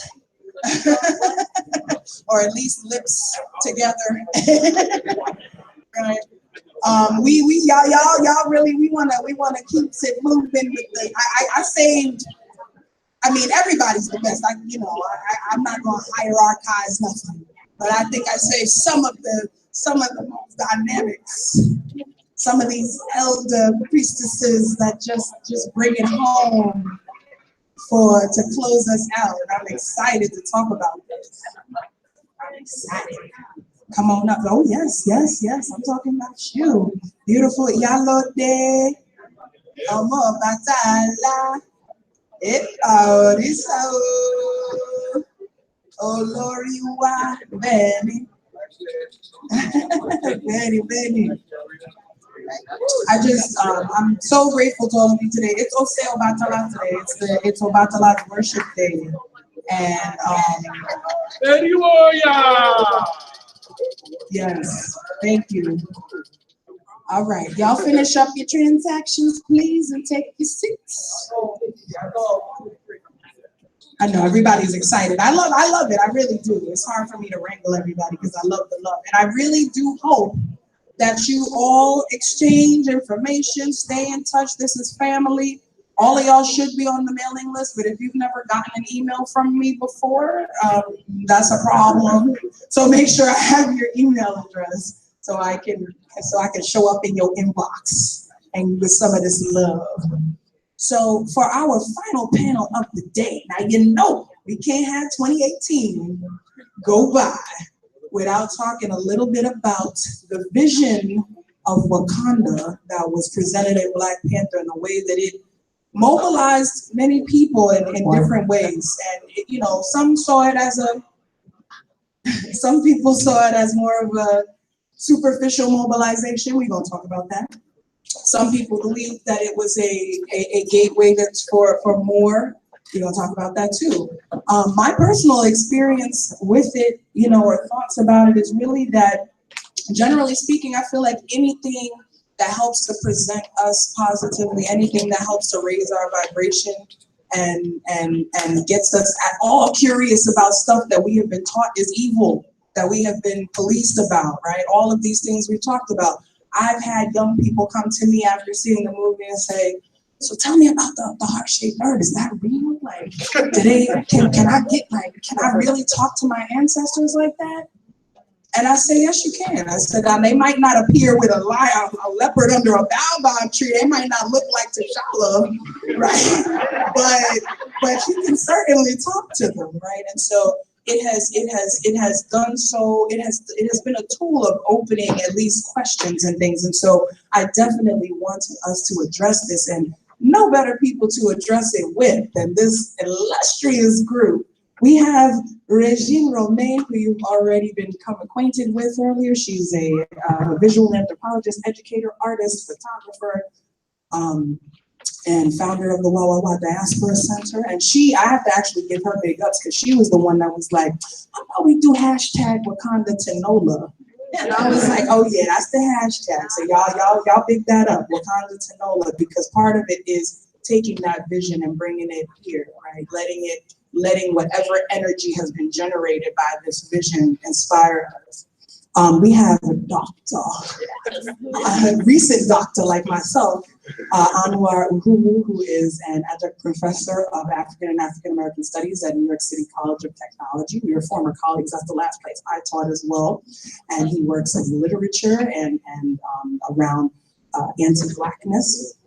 We have Iyalode, Yeyefini Efunbolade, who is a ritualist, storyteller, priestess of Obatala, the founder of the International, say the name. Institute of African Studies. The International Institute of African Studies and Knowledge, IIASK, and Yeyefini.com, where you can learn about balanced living, which is beautiful. And she has quickly become one of my spiritual teachers and someone from whom I've gained some wisdom. So we're happy to have her. She's also one of the people who was a part of one of our original Wakanda, which is called Oyotunji, right? That was founded in South Carolina. So she was there. So yes, please give big ups to that and invite to Baba Sickman and that vision of Blackness. And last but certainly never ever least, one of my favorites, one of the baddest in the game. Watch out. Mama Coco, Dr. Zauditu-Selassie. Yo, I don't know what she's gonna say, y'all, but I know it's gonna be some fire. Always. She is a professor of English at Coppin State University and just super duper fly all around. So she's gonna, they are all going to talk to us a little bit about this vision. So let's jump right in because we don't have a whole lot of time. Again, as I mentioned, just very briefly, if you would like to go to see the artifacts, literally the second y'all finish clapping, you got to go right over to that door and Miss Linda's going to lead us out the door if you would like to go. I'm not going to go because I'm going to go later, so I'll stay here and watch the room if the vendors would like to go, so you don't have to like pack your stuff up so quickly, but just so you know. So as soon as clap, clap, clap, line up. Okay, so let's open this up. Let's just open it up. The vision of Wakanda has been what everybody's been talking about. The movie made the most money out of anything, and then, you know, it's broken every record. It's But it's more so than that. The vision, right, is what has really struck people and what has really opened up this dialogue about Blackness and about Africa, centralization, and all these different things. So let's jump right in. What do you think the vision of Wakanda means for us, and how can we use that energy that has been pushed towards a fictional place to really strengthen and renew what we have amongst us here? Greetings. Do I have permission from my elders to speak? Always start with language. Wa is a plural in Swahili. Kanda is a Kikongo word, which means community. Wakanda. Wakanda is a real word. So that means Wakanda is a real thing. Because only that which exists can be named.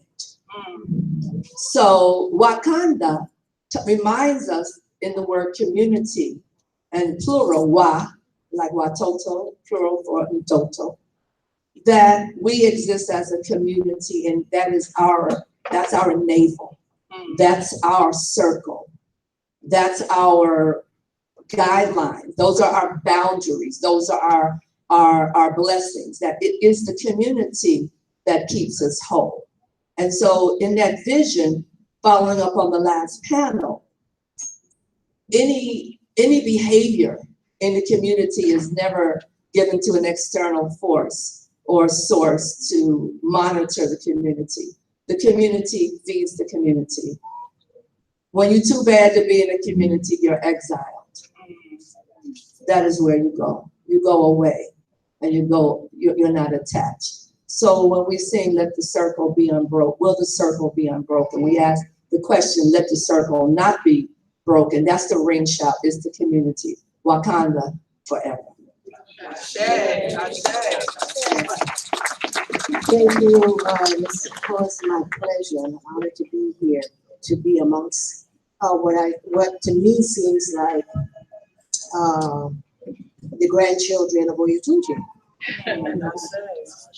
Because the fact that we are here wearing African clothing, many of us have African names and all of that, that started as remembering the fact that, as was spoken so eloquently by our last keynote speaker, that said, we are God. We are God. And to know that we are God, we create such things as Oyetunji. Never before was something like that done. Out of the expression of the thought, of the idea, of the concept that we could create something in America totally dedicated to Wakanda, to recognizing and remembering that we are God. It came up, our ancestors are always ready to go to battle and to make note of their power. But the Orisha are always ready to make Orisha. And so that's how it started. It started with, whenever we say a word, it is a prayer. Every word uttered is a prayer. I was a little girl in Panama in 1962 when I came to this country. It was the first time I heard that Black is beautiful and that being African had worth. Because when you're Latina, raised as a Latina in Central America and you're Black, you're nothing.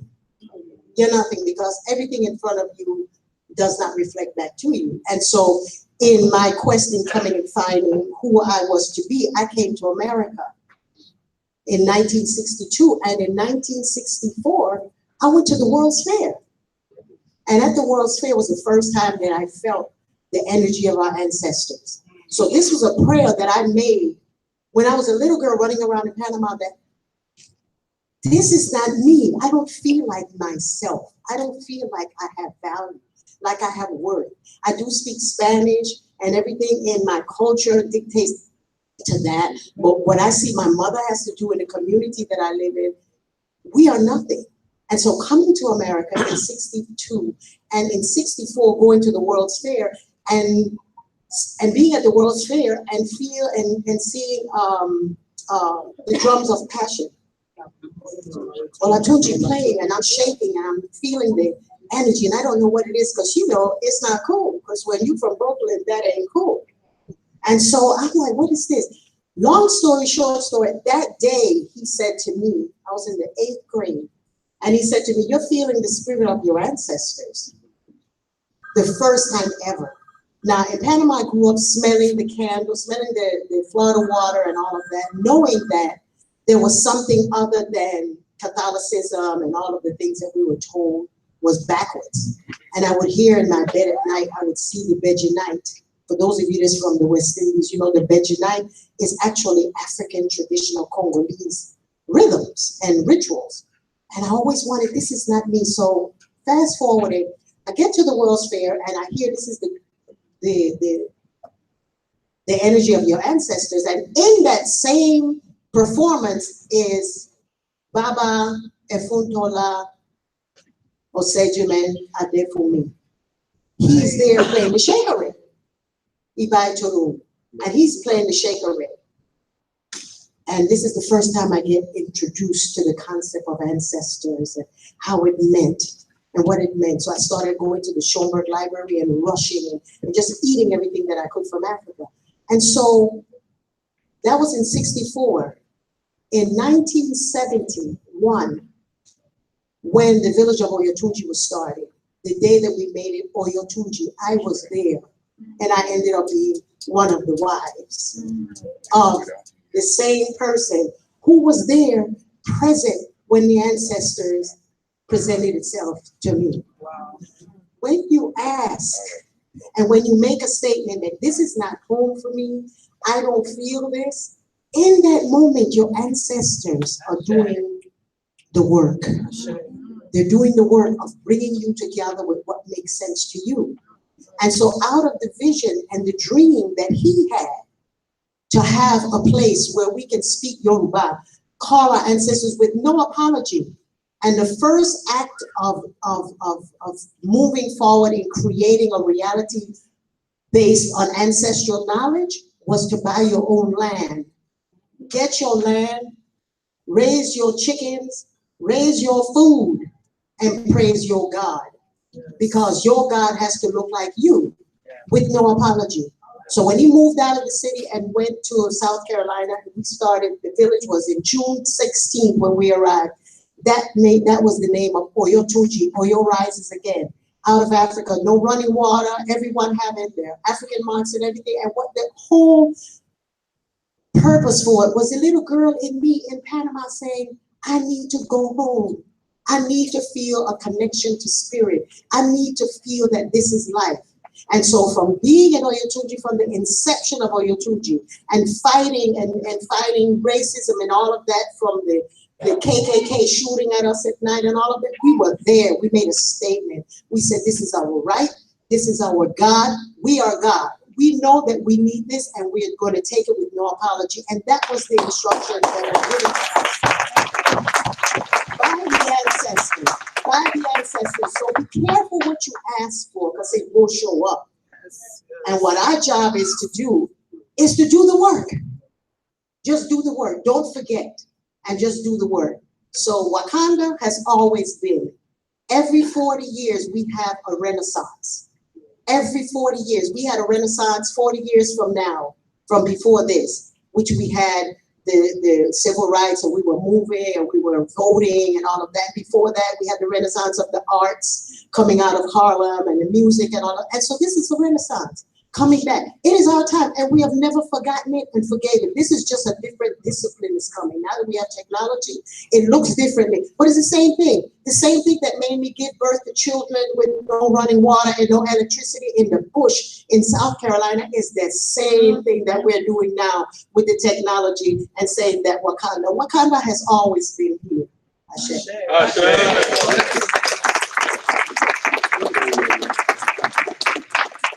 So like Mama Coco, I need to ask permission of the elders may I continue. Thank you. So as a baby or a grandbaby, as you said, I just first of all want to say thank you to everyone in this room and all the elders that brought the elders to this room.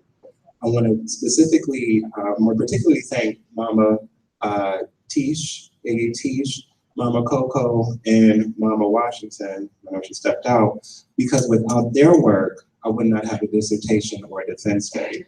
So,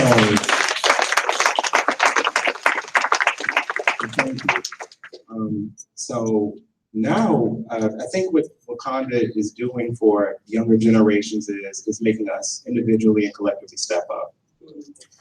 We need to let our elders know that they didn't do all this work, blood, sweat, and tears, and we just go, So that's what it's doing. I totally agree with you, Yeye, that it's causing us who grew up oblivious to realize how much work still needs to be done. That if we continue to sit back and do nothing, that we will regress back to Reconstruction-like conditions. And so I think that's what Wakanda is making us do. We can't continue to just look for an individual leader. We need to find the leadership within ourselves and then together unite. So I just echo what you're saying and what Mama Coco is saying.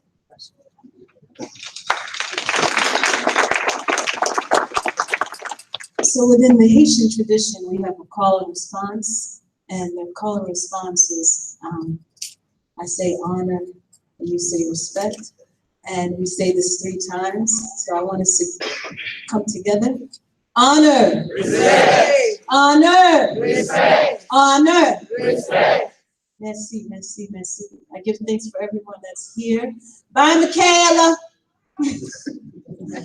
I give thanks to those that are here in spirit, that are watching us live stream. I give thanks to all of the elders that are here, that have watched this movement, this wave, this ebb and flow that has happened, right, with our culture, with our traditions, with the way that we see ourselves. My name is Régine Romain, and I come from a long line of warriors. My ancestors are from Haiti, and before that, they came from Dahomey. They came from the Congo, they came from Guinea, they came from the Navajo, they came from the Igbo. Within our traditions in Haiti, we kept our lineage. It was through our rituals that we actually can call forward those names, those nations. And while there's a dismantling of our identity, while we do not understand really who we are, we get lost in the images of others, we begin to see ourselves dissolve.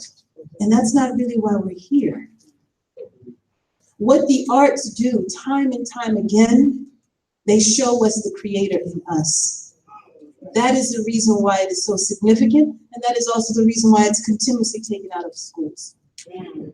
Because every time you step into the space, whether you're working on a song, whether you're painting, you're writing, you are doing fashion design, you're taking the wisdom from your grandma and you're building wooden quilts, right? That is because you are in a space of creation. And when you move within that space of creation, you understand that you are a creator. You are accountable to that vision. What Black Panther did, in essence, is a part of the wave that has always been. We have always used the arts. That is how we have survived.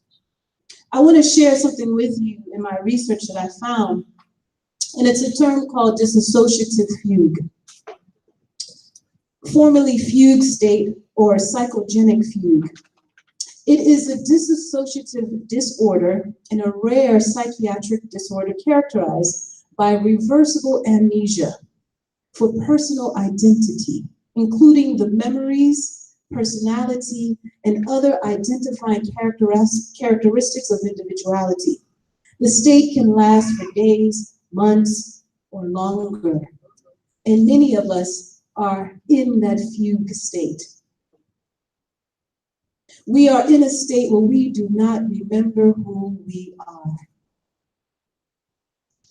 And that sometimes something as simple as a song that's played, and it brings tears to our eyes, we don't really know why. There's this energy that kind of comes over us and we begin to feel like, what is this? And then maybe we're thinking about someone who passed away and we get this wave of emotion, and then their favorite song comes on. or their picture falls down from an altar and you're like, I know you're here with me. And as spiritual beings, we know when that happens. But sometimes we're in a denial of that because we are separate from ourselves. And how do we reconnect? Any time and space in which we find ourselves within the arts, we are reconnected to that God space. So though we understand that Wakanda plays a role in fiction, we also are storytellers, and we understand the role in which stories help us to identify, to learn, to transform, to shift, and to move into a higher state. That's the role. What is the role of the Odu? The Odu tells us the stories, right? This is the road. If you follow this, this is the road that will happen. They are stories. And stories are at the essence of who we are. Because within that space, we create our God consciousness. Thank you.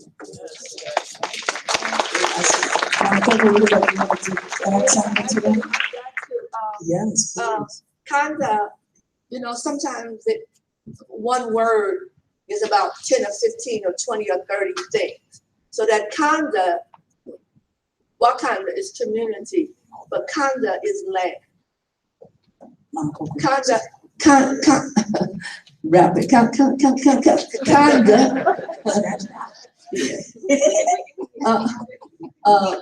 is land, Kanda is medicine.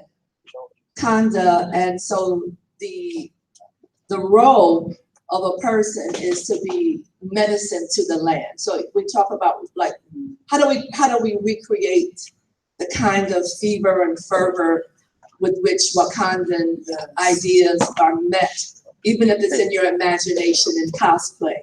We don't care. Nobody policing how you get down, you know. But it's the idea that you can be medicine to this land, that you can be a better shepherd or shepherdess. You could be a better tiller of it. And so on the surface of the movie, for those of you that seen them, you saw the movie.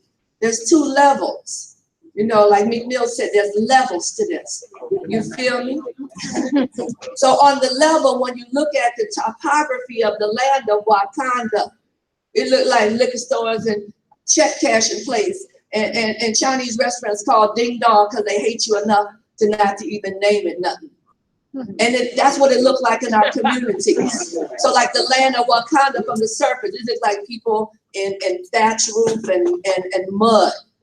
But then when they drill down beneath the surface of things, where the superficial fades away and you're in deep root structure and down in the deep, deep earth, Wakanda was a different world for the Africans. It's where they had access to their total self, like Obatala, in the dark room of the mountain, creating human beings to walk in light.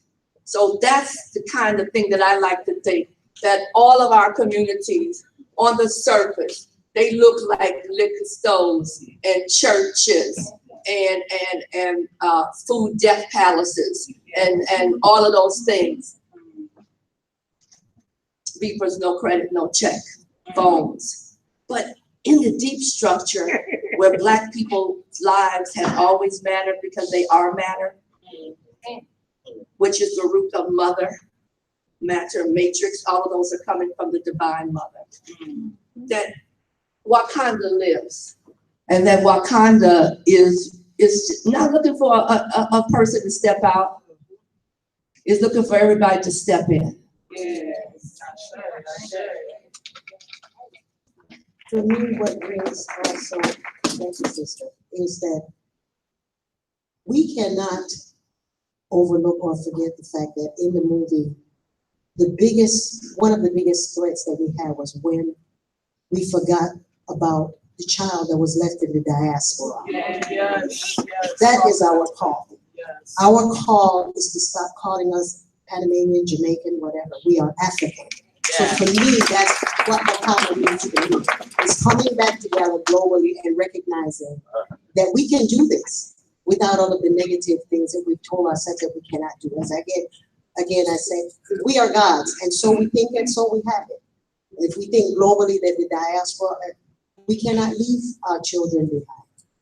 So that's what it is. And it was the most poignant part for me. Because at the end of it, we have black on black crime, because that's what happened at the end. And that was the part that was a little disturbing for me, is when we had the two brothers, the two relatives fighting. Yes. Dr. Uhuru, you talk about that a little bit? 'Cause I see you nodding hard. Talk about that a little bit, because that was, if there was to be, cruel, I mean, of course, everything can be criticized, but that was one part that was particularly troubling, right? And what does that mean? And so, give us a little bit about that. SJOE for bringing it out and staring it down in its face. One of the hardest and most gut-wrenching parts for me, and I saw it twice just to make sure I wasn't tripping. First, regular, then 3D. It was research. It was research. And what was interesting is I made a concerted effort to see it in a Black space most times. Yes. 125th Magic Johnson Theater in Harlem. And what was interesting about the release of the film, it was during Black History Month, first and foremost. Second of all, when it really took off in terms of viewership, I would say the first full week of it was spring break for the kids. And so you're in a place that's normally by 8 o'clock empty, and you got strollers and babies. But I don't care if the room, if they were 7 or 77, when Killmonger makes that statement about where he wants to reside for eternity, the non-ability to express myself came out relentlessly the second time, because I felt the weight of all those nameless people residing in the Atlantic and the Caribbean and so on. And that is one of the points, as Cynthia Harmon talks about, the afterlife.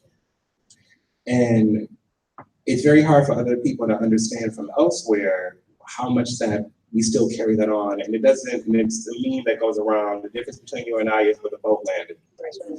And one of the things, in order for us to truly embody the always and will be of Wakanda, is we gotta deal with the non-apology of the Middle Passage and the bones. And so that is one of the disjunctures, and I remember the only people who were really articulated were the Black Israelites. And now other people are starting to say, well, yeah, that is the most problematic part. And that's the thing that collectively in this room, I'm preaching to the lead soloist of the choir, is the affect and effect of what happened goes, as Washington brought up, the 360 years and counting, because after the 13th Amendment, we still have to deal with, and we are still dealing with how this looks. And so that is the part that truly shows if we continue anti-Blackness within and between communities, the Killmonger syndrome will continue.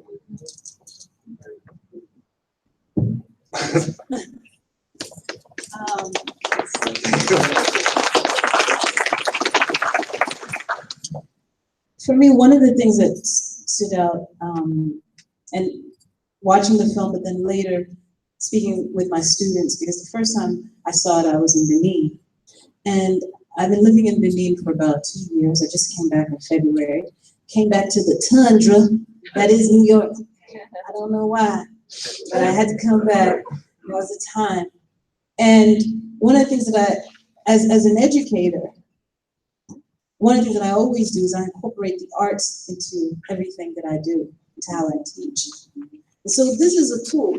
Whatever it is that you think about it, whatever it is that it may or may not mean to you, it's a place in which we can connect with our children, right? The same way that the new song comes out and then there's a new dance. It's like, oh, who did that? But you know what? Not to condescend, you learn the dance, right? Because exactly, go ahead and learn it, right? Because it's also nice to see. It's nice to see the new expression. And then we show them what we used to do. And then somebody else is gonna come along and show us what they used to do. And all of it is a big circle. And so we take it and we use it. Okay, we are reclaiming, and we can reclaim whatever comes out of America because it came from us. Okay, you can't be upset about what you built. Okay, the essence of it is that what is here is for you, but you didn't understand that. And so we were building thinking we're making other people strong, but in essence, this is for us. Part of it is reclaiming and understanding who you are, so that when we see what's happening around us, whether it's Hollywood now that wants to make all these films or this and that, you take it and you use it and you keep moving forward, because what's most important is what is our intention. The tools have always been there, and the arts is a part of that. And for me, one of the things that I always try to do is I correlate what's happening in the film to real life history.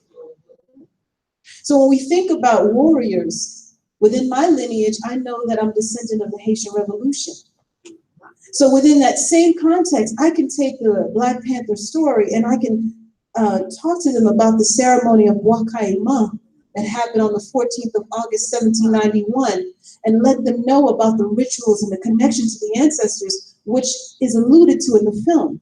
I can talk to them about the mapu tree, okay, that's symbolized through the baobab. I can talk to them about the connection of the ancestors in the dream space, because that is how we survived the transatlantic slave trade system, was in the ways in which our ancestors spoke to us. So though we did not come with an encyclopedia that told us, use this herb, do this, do that. No, we came with a connection that is divine. And that in essence was our salvation. So though we did not have anyone telling us, sometimes we were the only ones, but we had to figure out a way. And how did we do that? Because we always had that information, but then we had to reach a point where we started to use it and not be afraid. And a big part of recognizing the God force within you is really being able to see the beauty in you. Being able to see that you are worthy. Being able to see that what the vision that you have should be brought into fruition. And that's in essence the arts. That's the reason why we can use Wakanda, we can use the Black exploitation films, we can use any and everything, because we are creators. So we can always take and transform. Ashe to that, Aibobo. Do we have any, I see some hands, all right. Of course, we don't allow Yeye to speak, but we'll take Brother Bamidele and then our sister here, and then Yeye will have him.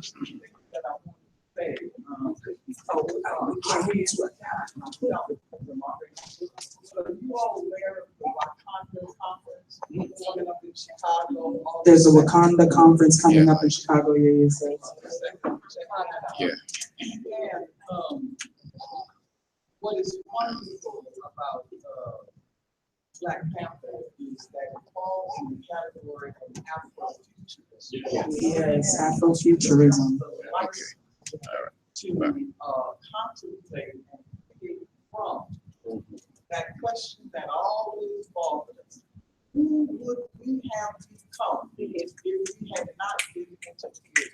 Afrofuturism allows you to pose that question, to go into your consciousness and pull out creative processes that brings that to the front.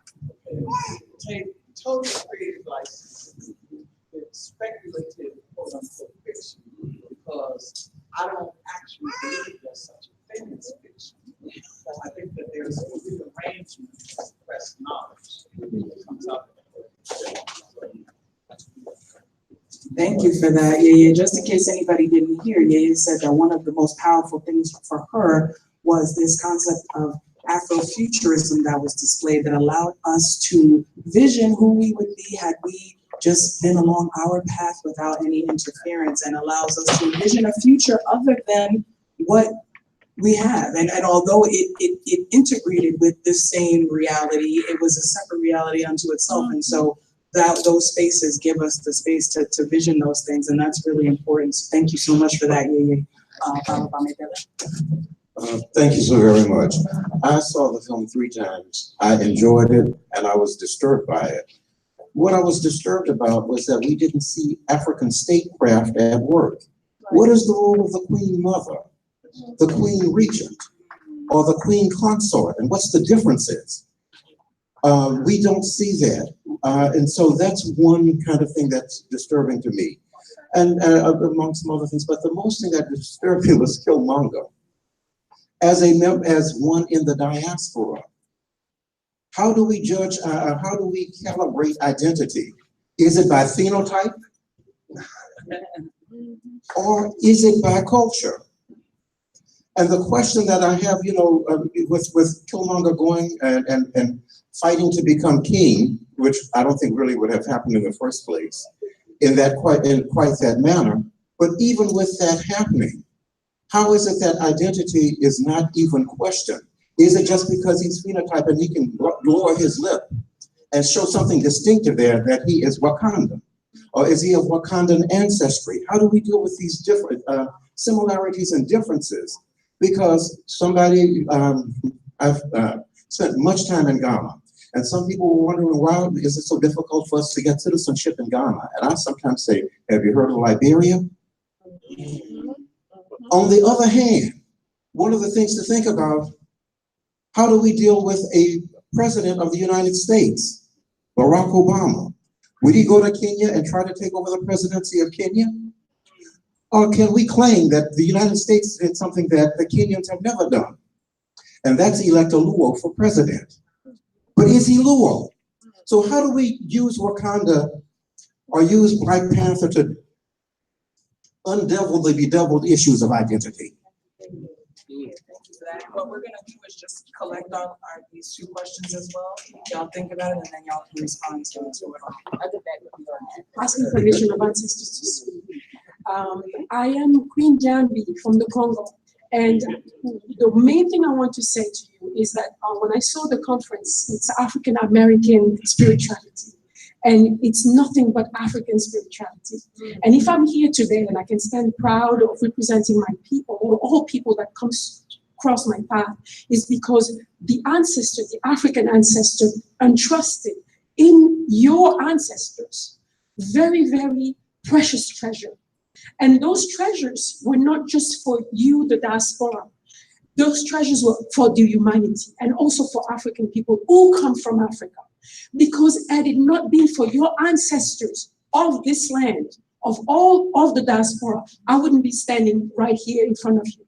Because I became the woman that I am, and I'm trying to develop my potential as a leader of the Bakwa Indu and Bena Chiamba people of Luba Empire, thanks to very, very precious people in the community of the diaspora.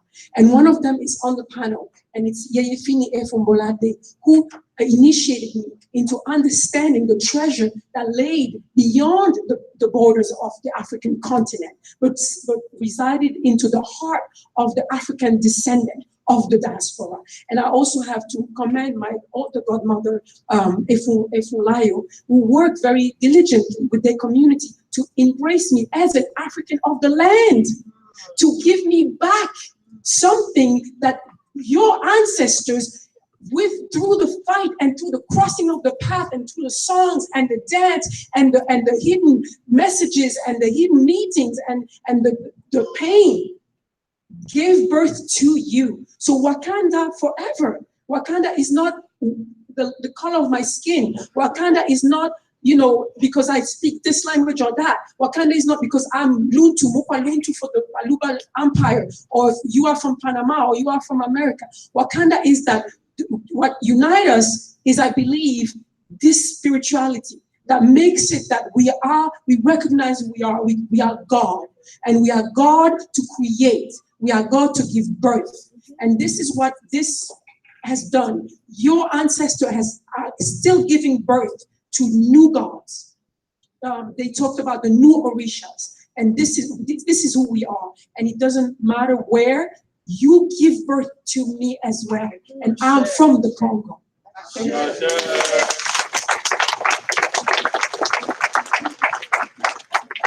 Thanks for being here, and ancestors that are here, the elders, the little ones that I'm learning from. It's just, I'm full. So thank you, thank you, thank you. My question, I write it down because I be getting moved.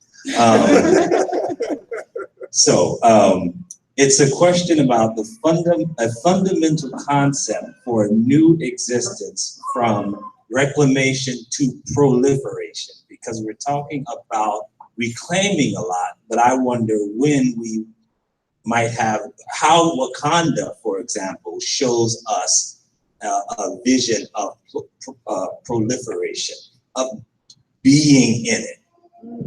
So that's my question. Can I answer Bamadeli's question? Of course, yeah, let's start. Bamadeli, you asked, you must be from Yoruba land or somewhere, because you asked 17 questions, 13 comments, and 6 paragraphs. Let me just say, this idea of identity, well, you know, the Liberian thing, take it off the table, think of white supremacy. Okay, so what I just want to say is global white supremacy it's a beast. It don't allow you to have two masters. It's either them or you. So you have to decide on self. I just want to speak on behalf of Killmonger and the idea of the women. When he say, I'm somebody, when even your daddy outside child come to your house, there's an introduction. So when somebody say, I'm your people, they're from down there, and they say, yeah, there's somebody say, yeah, boy, they look just like them too. And he go, hello, auntie. And anybody offer him then Nathaniel, come on. None of the mothers said, oh, that's so-and-so boy. That's so-and-so boy. Where's that cup of milk we give to the people that come back? Where's the whatever? So when he looked like nobody was going to stir a stew or skin anything, he was like, damn, y'all ain't my people then. Okay, so this is how this go. So it's not either or, it's both and, it's half a dozen and 6. So that identity thing is it's a deep thing. But ultimately, you have to know who yourself is. Your other people, see, and they say in the market, he who listens or she who listens to others will never buy anything. You already know what you came to get. He who speaks first loses in the market. Anybody here do market? Whoever speaks first is the loser. So I want you to challenge even what it is that you see, and don't sleep on them white boys that are left in the land of Wakanda, where whiteness has become so normative that nobody looks up. That black people even got nicknames for white people. That white man come out of a traditional structure like Lord Greystoke Tarzan. There's 2 trains running in that movie. So there's the one that you could get hypnotized into Black Panther power forever, Clark Atlanta University Panthers. Okay, see you. And or you could not be mesmerized. You could say, why is AFRICOM on the continent? Why do they have an army, a French army, Sarkozy in the deal to create an all-black army to protect European interests? So we could go to political things. So don't ever get so holier than thou that you don't understand that we are in war with global white supremacy. Exactly.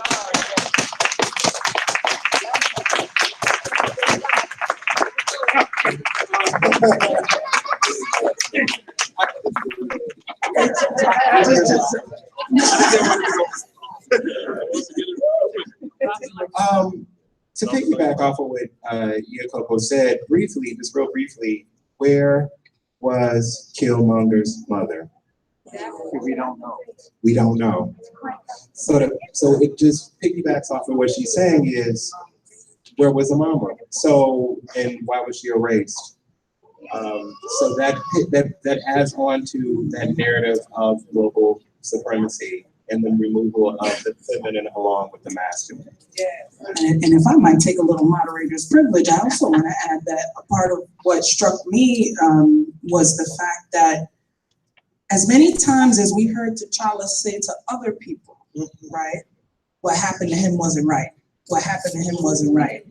He ain't never say it to him, right? And so this talks about as well masculinity and how men relate to each other, right? And how many times they can say what they got to say to everybody else, right? But when it comes time to really facing that and saying, look, I'm sorry, what happened to you wasn't right, to your faces, and not, well, mama, you know what they did to him wasn't right. You know what they did to him wasn't right, right? So there was never that moment of man to man talking and reconciliation. Everything that we see in terms of masculinity is always couched in terms of violence. They couldn't talk. He couldn't say, listen, you are my brother and what happened to you was wrong, and come here, let me give you a hug. I know you're trying to stab me, but let me hug you. Right? He couldn't say that. It was like, oh, well, if we doing it, we about it, then let's be about it, and we about it. So this speaks to the toxicity of masculinity as well, because patriarchy rides on white supremacy and was introduced by it in many places and cases. And, you know, so that's something else that particular part for me was very, very striking. And of course, obviously, it's a movie, and for drama, you gotta have some, you know, whatever you gotta have. And it wouldn't have been the same movie if he had been like, you know what, I love you, my brother. Okay, I love you. It would have been a little shorter. But that definitely struck me as something that was missing. I just want to, as we get ready to close, because I do want us to be able to go over and see the artifacts, I want to ask our elder queen mothers, if I might, just for one thing. You know, both of you, this is, okay, don't do it now. Take your time. Thank you. You wave my hand. You know my parents are pastors, so I got to do a little Black Baptist once in a while.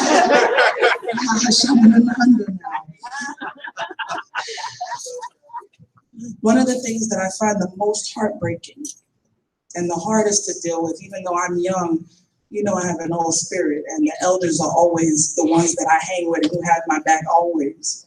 And to think that you made as many strides as you made, and to not have that carry on, or to have you know, to feel like the work has been in vain or anything of that nature. What is it? What's one thing that you can say to us that, you know, will make you feel, you know, that would renew you and make you say, look, if I see you young people do this, that's what I know that my work wasn't in vain. I know my vision of real Wakanda has been built and that you're maintaining it. What's one thing that you can leave us with and charge us with to do to really carry on this legacy of the real life Wakanda here in America and beyond? Thank you. That's why I guess my spirit wanted me to start out by saying what we did in Oyotunji. Yes. Very, very important. It's very, very important. I needed to say that in that. And the second thing I said was I want to thank every one of you for being here. You're wearing African clothes, you have African names. That's what we started. Yes. In the 30s. You know, Efunbolade has a charm that shows that she has an auntie from the 1930s that was a Yoruba. And then it was unpopular. So we were doing the work. And so when we get to the point where we're actually seeing people changing their names legally to an African name, that meant so much to us. I think because when we settled the energy that infused the power from the ancestors to Osejime to do the thing that he says, we cannot continue being Negroes. We cannot continue. We have to go back to being African. And we have to have our own land. We have to have our own language. We have to speak it. We have to raise our children. That was what he wanted. That's what the ancestors wanted. They just used him. If he wasn't there, it would have been someone else. And so for me to see everyone here with African names and really understanding the power of spirit, knowing the power of spirit that says you can move out of Harlem and get a piece of land and go down there and get it, and people calling you all kinds of names. That, for me, what gives me the strength is that people like Fulayo, PhD, doing the work. For me, I feel like my dear friend Yeye feel just like you. If I leave here, I'm good. I'm not leaving till I'm 104. That was the understanding I have. But for me, is to see the young people, and it's time for the elders to pass on the baton. It is time for us to pass it on. Because when I see you doing what you're doing, you are me, I am you. And you are impressing my great-great-great-great-grandchildren what I did through you and what you're going to do for them. That's what makes me feel good, is that these young people are here taking on the internet, taking every conceivable form of studying this religion. This not religion, but this spiritual practice, downloading all of the things that you want and creating something that is real, that is not fiction, that is real for us. So that's what makes me happy. As we leave here, I bless each one of you who took upon you the day that you say, I am God, I am African, I am whoever it is that makes you understand that we have to collaborate with each other, with all systems, to create a community of people who are going to support indigenous African spiritual tradition. We have to remove anything that keeps us from understanding that we are each other. And when we look at each other, that's what we are. So I bless you. I pass my baton on. And if anytime you need anything from me in terms of my ability and the things that I have been through in coming forward from where I've come to here, Yeyefini.com is ready. Ask me, question me, and if I don't know, I will ask my elders, my sister friend, and all of you. But for me, it's what you're doing. What you're doing, and we need more forums like this. We need to address, lastly, one of the things we need to address that was already addressed was in terms of the fees that's being charged in Orisha. We need to take this to another level. And the next level that we have to take to is that in everything that we are doing here in regaining and downloading what it is that our ancestors want us to do and have the strength that just happens to be called Wakanda, is that we must not write the women out. We must not write the women out, because in many of these things that we're starting up and we're doing in downloading our information, depending on who is writing, the women have not been respected. The women have not been given rights. The women have not been written into the books as to the sacrifices that were made. Even in the thing with Oyotunji, when you look at it, when you hear the history that the king did, Oba, may he rest in glory, did the work. Who was his supporting cast? Who was giving birth to his babies? Who was giving us the women who came in? How do you support? How do you stay warm in the winter? Don't run away. These are the secrets towards making African clothes with winter cloth. Those are the things that are never written down in the book. So we must place the women where they're supposed to be. We were the originators, the thought, because the person that infused the concept of creating a village in Africa through the departed Oba, may he live forever, Efunbolade, was his mother.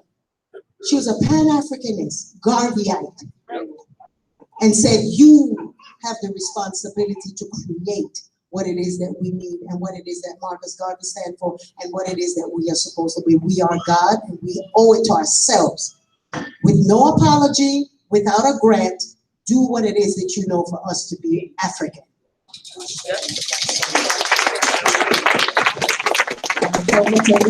Okay, so this is New Orleans, okay? So 3 sides of my family from here, Napoleonville, Assumption Parish. Remember when Haiti fell, the sugar came here. Ask the Tulanes about that. All right. In Congo, in Kikongo language, there's something called Simba Simbi. Hold up that which holds you up. So I just want to challenge, the idea is everybody hold up that which holds you up. Beliefs that you have that no longer serve you, get rid of them. Ideas that you have that no longer propel you towards your eternal light self, get rid of it. Hold up that which holds you up. So we're going to just close it with everybody say, on the stage, I hold up that which holds me up. So it can be silly, but in the ice cream parlor, I hold up. Okay, so just a chant. I hold up that which holds me up. Simba, Simbi. That's all you got to know. Simba,